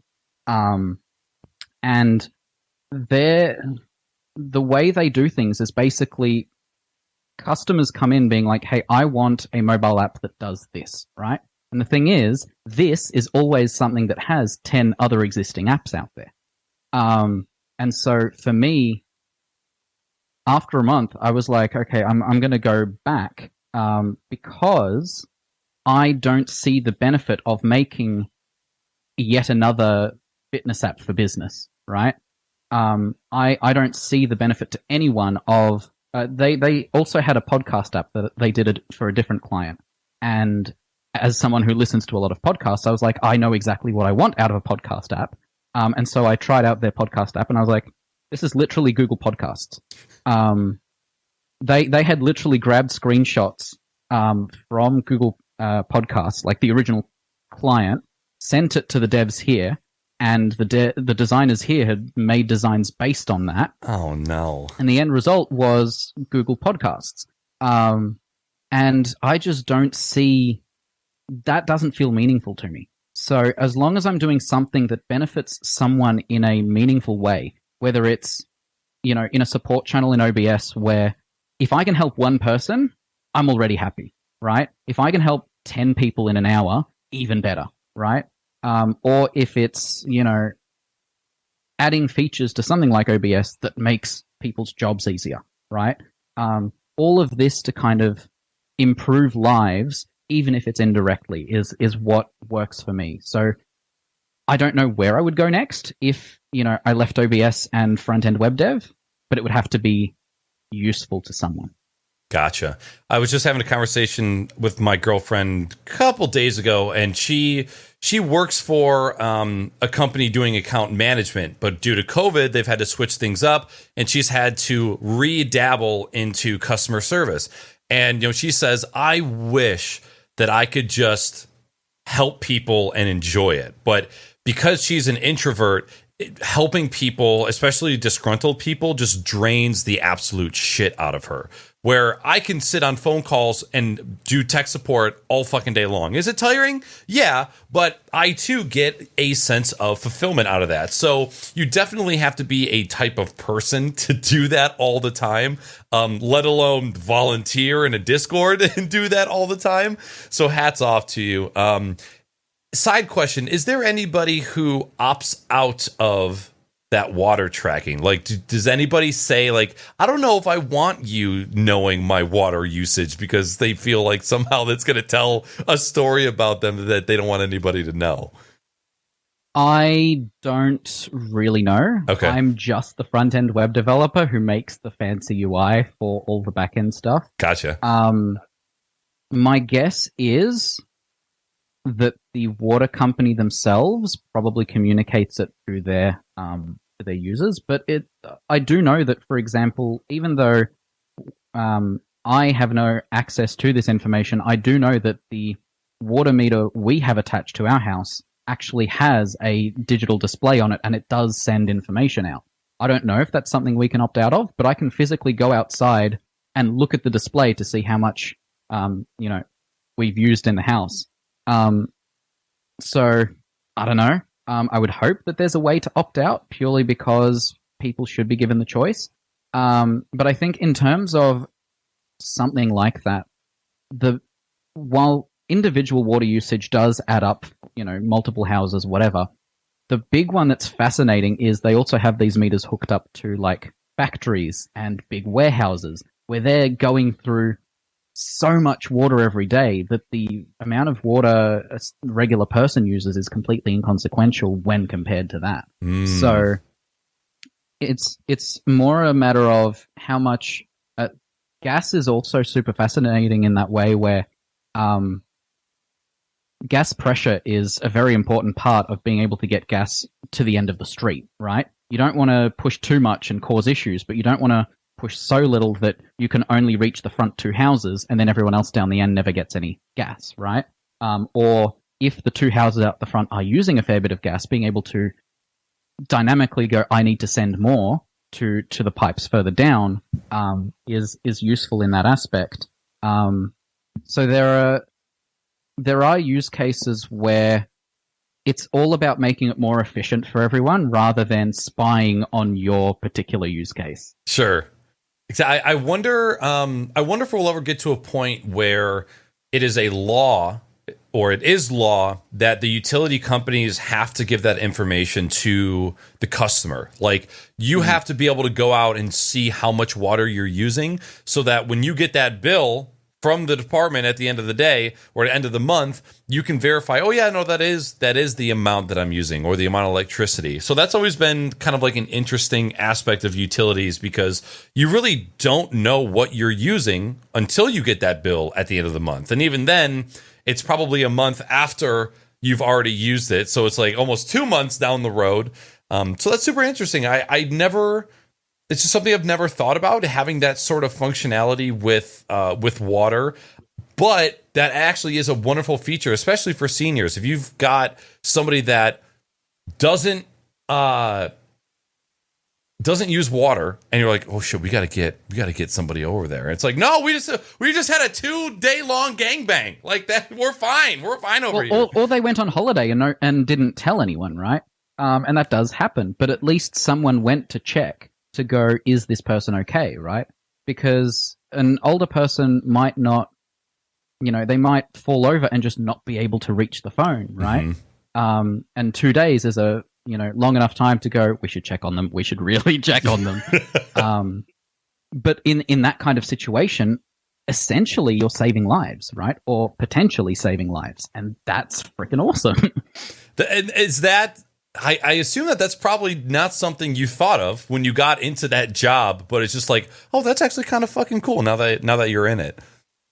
Yeah. A similar use case that was less like awesome but still just cool was there was a shopping center in or a mall in Sydney where they had one water meter for an entire food court, and they wanted to be able to split out the usage for each of the restaurants in that food court to be able to go, instead of everyone paying the exact same amount, the fishery should be paying more because they're constantly using water, whereas this other restaurant barely uses any water, right? And what the other benefit you get of that is, okay, now that fishery is spending more money on water, so they will use less water, so they're spending less money on water. So you get that inherent benefit of people don't like spending money. Companies especially don't like spending money.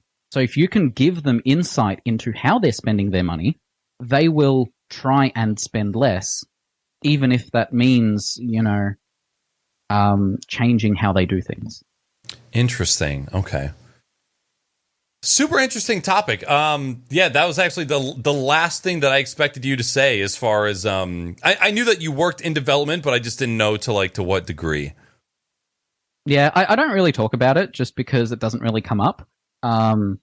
But even though I'm not like super into water meters, I think the things people are doing in those areas, and this is the case for any industry, right? A lot of this stuff doesn't get talked about, or does get talked about, but in small circles, in specific forums, for example, or certain circles on Twitter, or certain, hashtags on TikTok, right? But everything people do to kind of make things more efficient or safer is fascinating. I agree. One of the last questions that I have for you, and this is something that I'm super intrigued to ask. If there has been something that you've worked on within OBS that just ended up not being possible, is there something that you had a hand in or a bug that you were trying to troubleshoot that for whatever reason you just had to abandon because it just wasn't going to happen? I have about 20 different feature branches for OBS that currently I have not been able to get to work for various reasons. Okay. There is always something that I'd like to do or like to try, or an issue I'd like to solve, but either I don't know certain areas well enough, or I can't come up with the right solution that doesn't introduce other issues to potentially make that something that would be worth merging. Because one of the big things for something like OBS is Jim's the main guy, right? He is the one who okays basically everything, right? Everything has to go through him. And there's a level of, I don't want to give him unnecessary work because he's already, focused on so much. But also I can see, because any extra feature we add to OBS is something that will have to be maintained and tested and verified every single update. And the more you add, the more complicated the thing you're adding is, the longer that process of testing and verifying will be each time there's an update. So you have to have this balance of, okay, we want this to be super feature rich, but also we don't want it feature rich in such a way where people can't find the feature, or the feature becomes useless because no one knows how to find it, or it breaks every update and Jim has to spend a couple days every few months just on this thing to make sure it works properly when it did before and now doesn't. Interesting. Are there any features or add-ons that have made it in but have then gotten removed just because they've been problematic? Jim has been very careful about that. There have been features. The most recent one was we were making so Polakis, who makes the OBS NDI plugin and the OBS WebSocket plugin, he made a branch for track matte stinger transitions, which would allow you to have two videos side by side, one that's black and white, one that's your actual thing, and it can use those colors to determine which parts to show the original scene on and the next scene on, so that you don't have to have any part of the video transparent, which means hardware accelerated stingers, but also gives you a lot more variety in how those transitions look and a lot more creative control. After that, one of the other guys who contributes like little UI improvements all the time, he submitted a thing that would allow you to add filters to transitions. And initially that seemed super neat and we were like, this is awesome. And then that got merged. And then a couple of days later, we were like, hang on, the filters that we apply to transitions affect the scene before and after for the duration of the transition. And because of the way the layering works and the scene composition works, there is no good way with the current internal design to add filters onto just the thing that's overlaid on everything without affecting the things behind it in that particular, just because of the way filters are structured internally. So we were like, oh, that's super, that's a bummer, but at least we have track matte stingers that would allow you to still do things that would be just as cool. But, the filters on transitions didn't end up working. There do tend to be a couple features like that where it's like it gets merged in, and after being in the nightly for a couple days, someone comes up with an issue that we go, oh, that's an easy fix, and someone else submits another fix for it, or someone else, goes, you know what? Thinking about how this is implemented now and how much effort it would take to try and fix this particular issue, we're going to have to revert this. And that usually happens between the code being committed to the repository and beta. Like it almost never happens once we're in beta, because once we're in beta, we're pretty happy. We test it ourselves before actually, letting it out into the world. So you have that kind of buffer of us. And now, in that vein, most of us don't use OBS as heavily as a lot of big streamers do or big productions do. Sure. We just have a few test scenes and we flip between them and go, everything looks okay, and we close it, right? We had one build where the 32-bit OBS would crash on startup, but the 64-bit was fine, and we all tested 64-bit. So we released it, and people started coming in being like, I can't launch OBS anymore. And we're like, oh, whoops. So we had to release a fix for that, right? But it can be a bit of a bummer of being like, hey, this feature would be really, really cool. But because while the initial implementation and the idea itself is relatively simple, once you run into a bug that you didn't foresee, it could be a huge bug that just isn't worth the effort for that feature. Got it. Does OBS run natively on the M1 Max? Not yet. Okay. We do have a couple people trying to get that to work. The virtual camera on macOS is a universal package that is that does run on Rosetta 2 and natively, purely because depending on which app you launch, in the same way where on Windows, if you have a 32-bit app, it can only use the 32-bit camera, even if the 64-bit OBS is generating that camera feed. So OBS has, for both game capture, it has two DLLs, one for 32-bit, one for 64-bit, and for the virtual camera, it has a 32-bit camera and a 64-bit camera.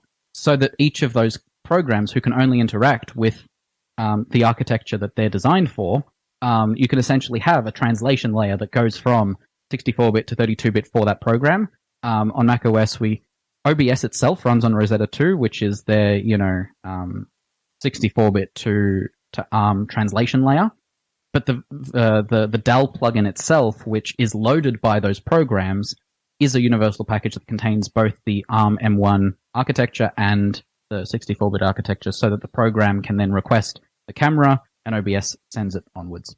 Interesting. I'm very excited to see the future of ARM with consumer-based computing. I'm an Apple fanboy who doesn't have any Macs. I only have the other peripherals like my phone, my iPad, and my AirPods and stuff. I used a MacBook Air at my last job, but I had to leave it when I left, and I love Mac OS as a productivity machine for the graphic design, the photography, the videography, and then just general operating system. I love the ecosystem of iOS and Mac OS and how they all work together. But just seeing the future of ARM and seeing what OBS how it might perform, like OBS on an $800 or excuse me, a $600 Mac Mini or a $900 MacBook Air. What is that going to look like for the future? Can somebody take a MacBook Air to a D&D session, hook up 3 cameras, and just have an absolute powerhouse because of that? And seeing the emulation with Rosetta was, even somebody who loves Apple stuff, when they first were talking about the M1s and Rosetta, I'm like, oh, this is going to be live translation, and this is going to be our future. And it ended up actually working okay. So the future of that is super bright. I'm pumped. And I hadn't even looked to see if OBS was running natively or not. So thanks for clearing that up. It's fascinating the direction that Apple has chosen to take. I think a lot of people, myself included, were like, okay, so what, them switching to ARM initially, I was like, how is that going to work? And then you see some of the performance benchmarks with Rosetta 2, and you're like, wow, this would actually work. And then you go, okay, but Microsoft has been trying to do ARM stuff for like 8 years. Why the immediate jump on Apple that it works first time for a lot of apps? Not every app, but most apps. Whereas for Windows, they initially had the Surface RT that was ARM, and you couldn't run 32-bit or 64-bit apps on it, and that's such a limiting experience. To Apple out of the blue goes, hey, here's our new lineup, here's M1, here's existing software just working, voila. And it's like, what? Yeah, what the hell? Microsoft must have been like, how do we do that? Yeah.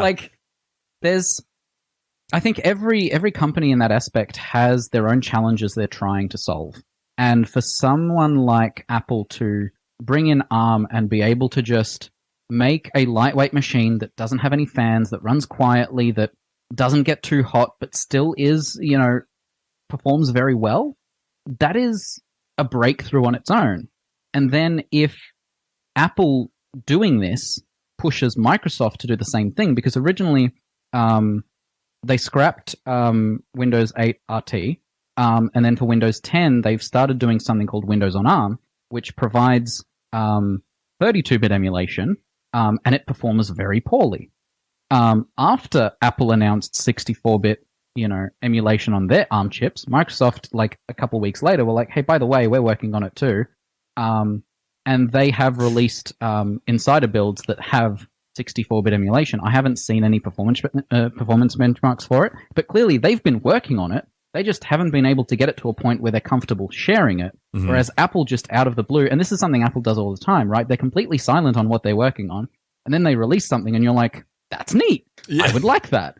And pushing computing in that direction, I think, is fascinating, because I think there's a challenge at the moment a lot of people have is, what does computing look like for me as a consumer, right? There are people who have iPads that they barely use or use exclusively. There are laptops. There are, convertible laptops. There are desktops. There are all-in-ones. And you have all of these potential avenues of using,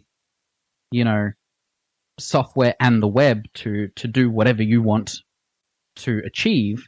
But being able to go, hey, when I was working at my first company, everyone was on a MacBook, because it was most of the people in the Melbourne office was not on the development side. They were more consumer facing, right? They would have meetings with clients to go, hey, what are the requirements of what you want to do?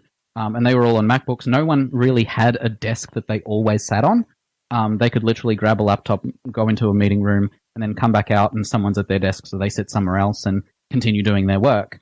And the more you can kind of give people that freedom of doing the work they want to do wherever they want, while still being as productive as they would be sitting in front of a powerful computer with 3 monitors, that is awesome. So yes, it'll be interesting to see where Apple takes this next and how the competition handles possible transition to ARM, whether we all, in 10 years end up being on ARM in the same way that 32-bit isn't common anymore. Every machine up until this point has been 64-bit almost exclusively. There have been edge cases, but for the most part, 64-bit. Will we be at a point where 64-bit apps are the legacy apps and it's all ARM because everything is much more interconnected in terms of CPU and GPU, and it all just performs well without the downsides of having a hot laptop sitting on your lap, right? I wonder. I'm trying to I've been thinking lately. What route is Apple going to go? Are they going to take? Because I have an iPad Pro for my laptop. I don't have a laptop at all. I have a work laptop strictly for work. I really don't have a need for a laptop because I'm always sitting in this chair in front of my battle station. But I love the iPad for what it is. I wonder if they will have iPad OS, but if you were to go dock it and plug it into two monitors, would it flip into Mac OS on ARM and you could use it like a regular computer, use a keyboard, use a mouse? And because the apps are can be translated back and forth, would they go that route, or are they going to go, we're just taking Mac OS and it's now just Apple OS, whether you have an iPad, an iPhone? I think iPhone will still always be separate. They'll always have iOS, but maybe the iPads take on Mac OS, and then again, like you said, whether you're at a desktop, whether you're at home, you're going to have this single machine that is able to easily adapt to its different environments.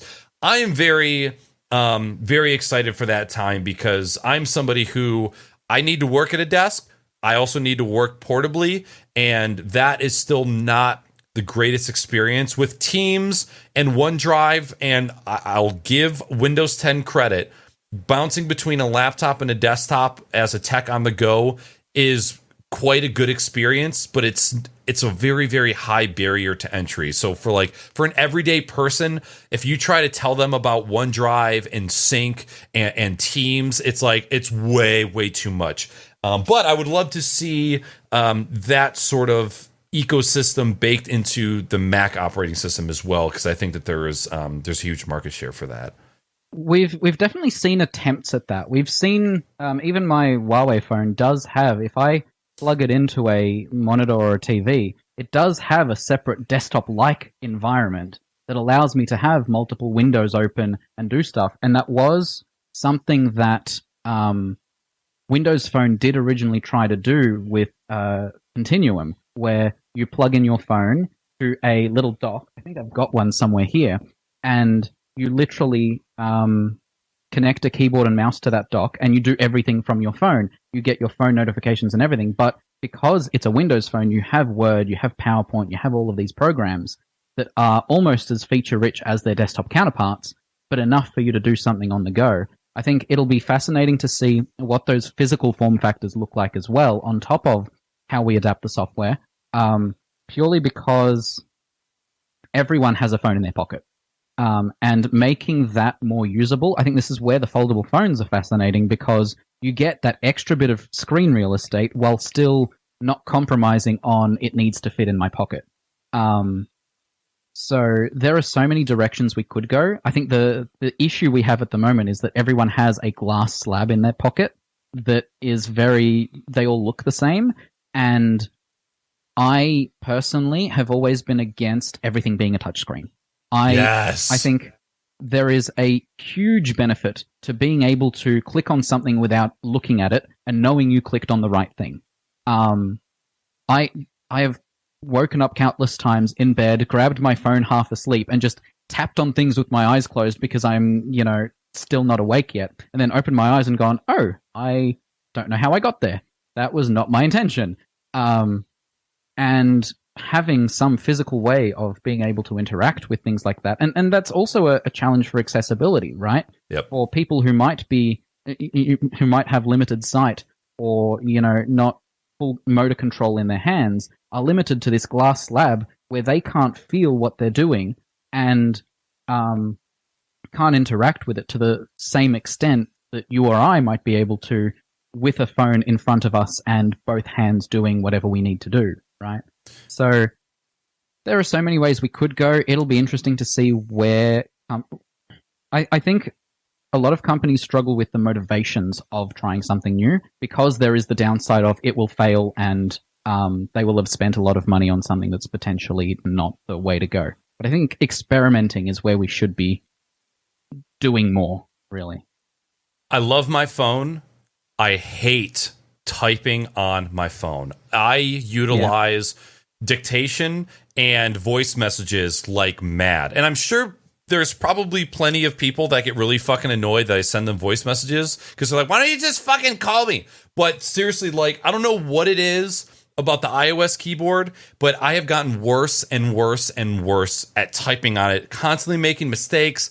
Their auto correction is garbage and it's way too aggressive.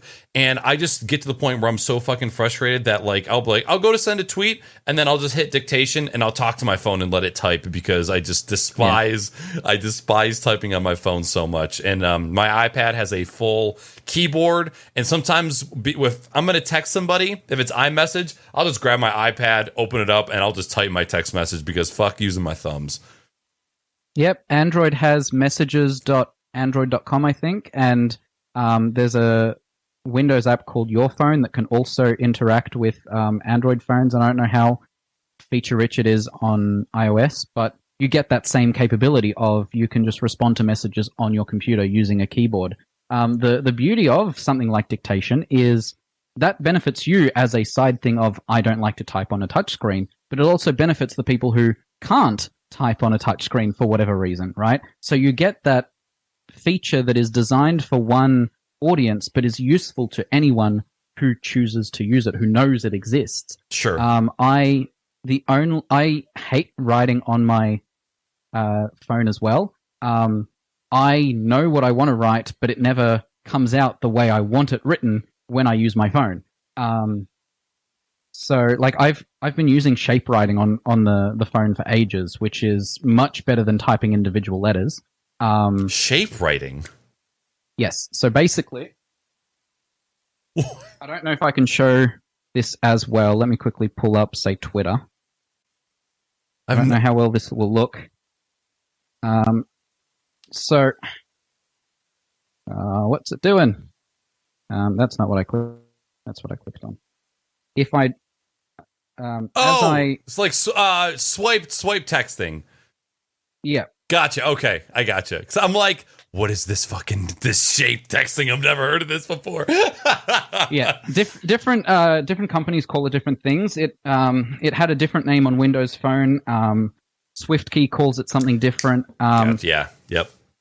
But it is much better than typing individual keys, but it still gets things wrong so often that I have to correct it to the point where it pulls up words that I would never, ever used, that I've never used before, even though I've chosen I've specifically drawn on 3 keys that I need for the word the, and it's like it's picked up some other word that's like 5 letters long, and I'm like, I don't know what this word is. I've never used it before. Why do you think this is the one I care about more than the word the, which I use 500 times a day, right? Yeah. And that's the case for like any machine learning thing where it's like it tries to guess what your intention is without using the knowledge it has about what you've written in the past. And this was something that was fascinating on Windows Phone. Initially, when they introduced, I don't think the initial version of Windows Phone had any kind of autocomplete or any, autocorrect for your writing. It came in pretty soon after, but the initial version didn't support it. And then once it did, that initial implementation was fantastic. And then over the years, it got worse. There were specific updates, like going from Windows Phone 7 to Windows Phone 10, where it just was complete trash. And now using SwiftKey, which is owned by Microsoft, on an Android phone, it just doesn't work as well as I remember, any kind of prediction working on Windows Phone back in the day. So I reached the point where I'm like, yeah, maybe I'd be better off using dictation, but at the moment I just pull up, messages.android.com and just type on there. Yep. Because I can type so much faster. I'm already at my desk, so I might as well send it that way. Yeah. I just learned actually like this past week. So I do a LOL, like I'll do LOL like over and over and over again when something's like really funny. And I've recently found out that I can swipe in between L and O like 5 times. No matter how long I want my lull to be, it will type it out. And I'm like, this is the fucking best. Because usually it's like LOL. And now I'm just like super flicking back and forth in between the two. So I've realized that I've kind of done a little bit of both. I'll type out certain messages and I'll do a swipe, and then other times I'm like, okay, I gotta two thumb this bitch, and I'll just type out the sentence. So yeah, that has always been a thing that I've had to leap over. Like, it's always been an obstacle for me to go to the all touch screen. You always see, like, if you pick up like a Sky Mall magazine out of an airplane and you look and they're like, oh, a projector keyboard that projects a keyboard on your desk. I'm like, this is the stupidest fucking thing. I don't want that. I need the tactile feel. And again, like, people are like, oh yeah, I use an iPad, but I don't use a keyboard. I just tap on the screen. I just lay it down. I'm like, so you put a tablet flat down on your desk and you have your fucking chin all the way down and you just type? It sounds like a terrible experience. That's the worst experience ever, yeah. Yeah. I have wanted the kind of technology for like 10 years where a screen could potentially, have some sort of physical interface that kind of pops out very slightly so that you've just got some sort of feedback on where buttons are. But I don't think anyone's looking into it, and B, I don't think it's easy enough to potentially squeeze into a small phone that fits in your pocket. Sure. I wonder if there will ever be, like, I think of like an Iron Man phone. So it's like a phone that is regular, but when you press a button, the back of the phone expands into like a keyboard that those people in courthouses use, where it's not like a full keyboard. I can't remember what they're called. And you would just use like all of your fingers to like type on the back of the phone. So your thumbs are just holding it and you're just like, and then whenever you're done, you press a button and then all the keys fold back into the phone. That's probably like 50 years out. But yeah, there's definitely by then it'll just read our minds. Who cares? Yeah, right. At this point, this coronavirus chip that we're all getting implanted. All right, that is all I've got as far as like our core content. We do have a couple questions. If you got time for a quick Q&A. Yeah, of course. I say that like you don't have like 8 more hours of daylight. I keep forgetting. All right. Only just hit 2 p.m. I'm here all night. Fucking awesome. First question comes from Jellybean Joey. Let me do a quick refresh. Wizard, what are you running your mic dB-wise at in the Windows recording level? Are you running voice meter or virtual audio cable into Audition? And finally, do you run VST filters in OBS? So if you need me to rehash any of those questions, just let me know. Yeah, that's fine. So I actually was the one who showed you a little tutorial on how to check the volume in a mic in Windows, and I have that set to 100%. 0.0 dB internally. Which, let me quickly pull up my mic. Oh my god, that's right. That was you. 52%. Yeah. Okay. Yeah, that was because I remember when I first had that question of is 100% recording level in OBS, or I'm sorry, in Windows the same as on a fader on a mixer, which would actually be like 110 to 115%. So that's super interesting. And then so go ahead with the other questions. Yep. So I have it set to 52% in Windows. And then that goes into a virtual audio cable, which is the virtual cable internally is set to, I think, 100%, because that is 0.0 dB for the virtual cable. And then all the filters I use are purely within Adobe Audition. In terms of filters in OBS itself, the only filter I really do is a color correction on my camera. Outside of that, the feed that I send out in my streams and in calls like this are completely unfiltered from that aspect. And that's how I like to do my audio, is getting it tuned before it even hits OBS so that if it needs to go anywhere else, it can without issue.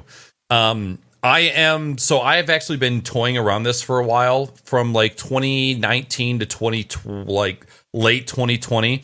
I had my recording levels on both my gaming and my streaming PC at 55. Anything higher than that, I would get artifacting, I would get peaking, and it was all digital. None of it was analog. Everything in my signal up to that point was fine. What I realized was, even though I had my aux send knobs on my mixer at 12 o'clock, I was overloading the, I guess, would you call them preamps? Would you call the mic in or on a USB device? Because it's like, it kind of is a preamp, but it's a digital preamp. Yeah, technically. I was maxing those out. So what I had to do on my mixer side was drop my output level by 40%, and then I was able to up my recording audio device up to, I think right now I'm at 90. But still, no matter what I do, if it's in between 85 and 100, I get weird peaking, weird artifacting. So if anybody ever has issues with mics, the first thing I tell them is lower your recording device level in Windows to 85 or 90, and then try to tune in your gain on whatever mic that you're using. There is one benefit of USB mics most commonly is they don't have a volume knob, or at least my one doesn't, which means I have one less thing to potentially accidentally bump, while moving my mic around, that would throw all my volumes out of whack. I did have one issue on Audition where I had a hard limiter as the last thing in the chain that I would always have on, and there was one point where I wanted to boost my mic a bit more, and it would artifact. And I didn't realize that the hard limiter, for some reason, at certain volumes, not all volumes, would essentially add some digital artifacting noise in its attempt to limit the volume. So in the end, I turned off that hard limiter and also didn't add the final boost. So I'm kind of a bit below the volumes where I should be. If I look at OBS, I'm currently just touching the red, when I should be somewhere in the middle of the red, but that's close enough. So there are so many little things when it comes to audio that you kind of have to keep an eye on. Virtual cables, especially when you update Windows, all get reset internally because essentially those virtual drivers have to be reinstalled.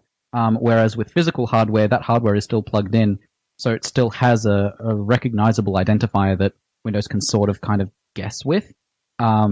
So every little thing can break. It's kind of nuts. I have I don't know if it's the virtual cable I have or if it's Audition, but if I leave Audition running for most of the day, then Audition will either crash or my mic will start to crackle, and just restarting Audition fixes it. I have a button on my Stream Deck specifically for reopening Audition with the specific project file, so that if it does disappear on me mid-conversation, which has happened as recently as 2 days ago, I can just click that button and be talking again. It's one of the reasons why I have Audition visibly on my left monitor at all times, because there's a nice big green bar that shows me, hey, the mic is being picked up. And if I had one issue at work where we do our weekly, like, Friday meetings on Zoom, but our daily stand-ups are done on Teams. And my mic was working fine in Teams, and then would be horrific to listen to on Zoom. And eventually what I ended up doing was I started using the web version of Zoom because the audio in Chrome was behaving correctly. It was just the Zoom desktop software that was struggling with the audio. And I had tried everything, even restarting Audition directly before talking, and people would be like, we don't know what you're saying, the audio is that bad. So interesting. Everything can affect it, and it's frustrating because audio, all you're trying to do is get your voice cleanly out to the person you're talking to. And really, I shouldn't have to have a virtual cable and 5 filters enabled just to be able to talk to you. But here we are. And the exact situation that you just described is why the Go XLR is successful and why I don't think it's overpriced. Because you, as somebody with all of that technical knowledge, you know exactly what you need to do when that shit breaks. But having virtual audio cable, Audition, and then having to try and split that digital audio to different places if you want to, that's a major fucking headache for a lot of people. And that's why I always stand by certain things, when people say that, oh, the Go XLR is overpriced, and I'm like, I don't think you understand what the alternative is if you have anything benefits. More. The benefits outweigh the cost for certain users. For someone like you or I, there are downsides to having a device like that. Personally, I would love to have I use the volume knob on my keyboard all the time for changing volumes for when I'm watching YouTube or playing games. I touch that knob almost constantly because I don't know if it's me or the way I watch content, but everything is a different volume all the time, and especially for movies, speech is always just that little bit quieter than everything else. So I am constantly changing up the volume when someone's talking and turning it down during all the loud, shooty parts, right? Yep. And I had speaking of, something like a Go XLR, I had a friend a few weeks ago buy a new gaming headset, and that gaming headset supported having two audio devices in Windows, one for speech and one for game, right? Yeah. And while that headset is neat, and there is definitely a use case for it, for someone who has never touched audio in Windows, that thing is a nightmare because you have no idea how to set your Discord to go to one device and everything else to go to the other. And she's had a number of situations where the way the volume slider works is that you turn it one way and it is the mic or the voice, and the other is the game. And she has, by accident, turned that knob all the way to voice so she can't hear anything, and been confused why. Because volume in general is completely separate from switching between those two. And while I understand the use case, I personally I have set my incoming audio to come in through a virtual cable that I then just enable monitoring in Windows, right? And I use Windows Game Bar to be able to control individual volumes for different apps, including that cable. And what I now do is, for example, especially in Overwatch, where the volume, I prefer to play that, in a volume where I can hear what's going on around me, because 5.1 speakers. But when I'm talking to someone, I need to lower that game to about 50%. And going into the game settings every time is a pain in the butt. Yep. If I just have to hit Windows key G and just slide that there, so much easier. But no one else is going to put in the effort to do that, because why would they? I actually never thought about doing it that way, because the game bar is actually fantastic. Like, in its current state, is awesome. It is really, really good. I was impressed when we first downloaded the Halo collection, and we had to have that on, and then I remember accidentally launching it. I'm like, holy shit, this thing is like NGXT cam on fucking steroids. I absolutely love this. And it's got built-in voice chat, it's got built-in messaging, it's got built-in achievements for your Xbox games, it's got volume for all of your apps, it's got CPU, GPU, RAM, VRAM monitoring, so you can be like, hey, why is my game lagging? Oh, my CPU usage is high, without even alt-tabbing out of the game. Like, that's awesome. Imagine now Discord being baked into that if the Microsoft acquisition was to happen. Da-da-da-da! Yeah. Could be interesting. Very, very interesting. Yeah. I see you have some thoughts on that, but maybe that's a conversation for another day. I have so many thoughts. Microsoft has a habit of doing their own built-in things and then just not putting in enough effort to make it really good. Mm-hmm. This was the case for the Xbox stuff in general. Skype, when they killed off MSN or Windows Live Messenger and migrating people to Skype, there were just so many things that they didn't bother re-implementing that kind of made that entire ecosystem just fall by the wayside for other companies to just swoop in and go, hey, check out our software. Windows Phone was less so that. In their case, I don't think there is enough of a market for mobile phones for there to be three platforms, because especially for developers, that is a nightmare to have three different apps that, just to reach your audience. Yep. but Microsoft has a habit of making cool things and then just not improving on them until everyone starts using something else, and then they'll kill it off because no one's using it, rather than improving it so that people use it. Whereas Google will just kill off anything and everything and have 10 chat apps to boot, right?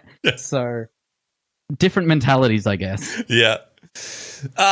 Second question comes from Master Sly. As someone who is a noob when it comes to OBS and is looking into learning it, what noob-friendly content would be best to learn from step by step, enough to get the basics under one's belt? I think the best place to start is Epos Fox's masterclass. It's like 4 hours of content, and it covers from the basics to the advanced stuff. We do have a 4-step quick start guide for OBS that is literally, add a video source, make sure your mic is working, hit start record and test. But in terms of the more advanced stuff, there are so many good video tutorials out there. I think Nerd or Die had a video series at one stage that, covers the basics really well. There are a number of really good creators on YouTube especially, but on TikTok as well, that are just trying to get the word out either for specific interesting features or just the basics that no one even knows about. Mm-hmm. So start with that masterclass on YouTube, and then you can always go into the OBS Discord and be like, hey, I want to learn this particular thing, or I want more information about this aspect. We do have a couple wiki guides. The most recent one that someone was really nice to write up is scripting. When we released the ability to write Lua and Python scripts for OBS, we were super excited to see what people would do with them. But because no one has any where to start, you just end up with not a lot of full scripts done. But once you kind of open up that gateway of going, hey, here's a guide to start with, and then from there you can follow other tutorials or ask other people who might know more, then you kind of have the opportunity to build up that knowledge and make cool things. Yeah, there's in regards to the... Holy shit, I just lost my train of thought. What were you talking about before the scripting? Guides. Oh, yeah, guides. I think that Epos's masterclass is absolutely amazing. My only fear with recommending that now is I think that guide came out in 2018, where there has been so many changes to OBS, and just visually where things have been moved to. I know that both Nerd or Die, big challenge. Yeah, and I know that Epos, I think he's been having little clues here and there about updating that and redoing some things. I know Gaming Careers, another YouTube channel, I think they just released like a course where it's like just getting started with streaming, like how to get your first thing set up. I would definitely check out Gaming Careers. There's a channel that is slipping my mind. I want to say it's like Gathalion Gaming, or I think it starts with a G. I don't know. I think I know what you're talking about. Yeah. I can see the logo. I can see Goliath, it. I think. I don't know. It's gone. I don't know. Oh yeah, Nutty. Nutty is another fantastic resource. He's very targeted regarding like if you want to do this one super cool thing, I'll do a tutorial for it. And as far as like getting third-party utilities and tools to work with OBS, Nutty's fantastic for that too. But yeah, I would say Masterclass, good place to start. Search for Gaming Careers most recent videos and see what kind of OBS guides they put out recently. I need to put together like a list of good YouTubers that just release good videos. Yeah, Gale is a very good a channel as well. I actually have a list. On StreamWiki, there is I can't remember the exact page. I think it is YouTube channels for tips and tricks. I'll post that in chat right now. I've got a long list. Where'd my chat go? There are even like smaller channels that just do like, if you as a teacher want to do more with your recordings for things, then there are channels for that as well that are more specialized and provide more detailed content specific to you rather than generic stuff. But yeah, there are a lot of even generic things that are like, hey, you want to do this thing with transitions? Here. You want to learn how to use this plugin? Go for it, right? There's just so much potential content to be made, plus you add on all the potential plugins that exist. Yes. And then you go, okay, well, there's probably about 10 different tutorials for each of them to give you different ways of using it or a different use case to use it for, to better give you the knowledge you're specifically looking for. Last question from Jellybean Joey. Is OBS on Android a possibility? So mobile is... so the challenge there is the limited number of developers. Because if we're trying to focus on mobile as well as desktop, then releases would be less frequent. Features that end up being in those releases would be, smaller, less impactful. There are a couple okay streaming apps on mobile. The big thing that we would see as the challenge if we were to make one on mobile is that on desktop we have the benefit of being able to encode on the CPU through x264 or through NVENC on the GPU, and you have this beautiful isolated chip specific for encoding that means nothing else runs into issues, right? And the thing on mobile I think would be the big challenge there is heat, because you have this tiny phone in your hand, and if you're trying to encode high-quality video for extended periods of time, I don't think a phone is where you would want to put that, level of work. That being said, if we did do it on mobile, it would probably not be a very similar experience to how it is on desktop. There would be a lot of features that you wouldn't get purely because a lot of the stuff on desktop is either very advanced in the sense that it takes some time to set up, and it allows you to do so much more. Whereas on mobile, for most people, they either want to show their screen or they want the camera. And in that case, you don't need a full suite like OBS to do that. And if you do want to do that kind of thing, you might even be better off using an online service where you stream to that online service, it adds the overlays on top, and then all of that hard work happens, away from your hand where your phone is getting really hot because it's constantly on with the screen and everything. I wonder how common that is with mobile streamers right now. I know for the majority, they're just getting LTE antennas from their mobile provider, but I wonder if there's anybody that is utilizing like AWS with an RTMP server and is just throwing the stream up there, managing, maybe having OBS running on a dedicated server like a VDS or something. I assume, again, for the average person, that's probably not as common, but I wonder what if down the road, Amazon actually sells a service where you literally go to your web server and you just see OBS, like an instance of OBS running, and you can just configure it like a remote web server and just go from there. And if that will be in the same way where Microsoft is moving to Azure and everything is becoming cloud, will instances of OBS, even for a home streamer, will that be something that is offloaded to a remote location? Will we get to that point where that is like the norm? That's super, super interesting. I think right now there's a point where some people do that with laptops in their backpacks. And then other people that do, there are at least a couple services I know of that essentially are a hosted AWS instance with OBS running. The challenge you run into there is OBS. A lot of people, when they think of OBS, is they just want to add a couple sources and just go, right? What they and encode the video to send it out. What people tend to forget is, sure, OBS needs something to encode with, whether that be a CPU or a GPU, but the actual rendering itself also has to happen somewhere. And for a lot of servers themselves, they don't come with a GPU, right? And that GPU is an extra cost. So wouldn't you be better off maybe streaming it from your phone to your home office where you have your own powerful computer with a GPU already and then forward that out? And there are people who have successfully set it up like that. I think there is a big concern in that aspect of usability and how much setup is involved and what happens when things break.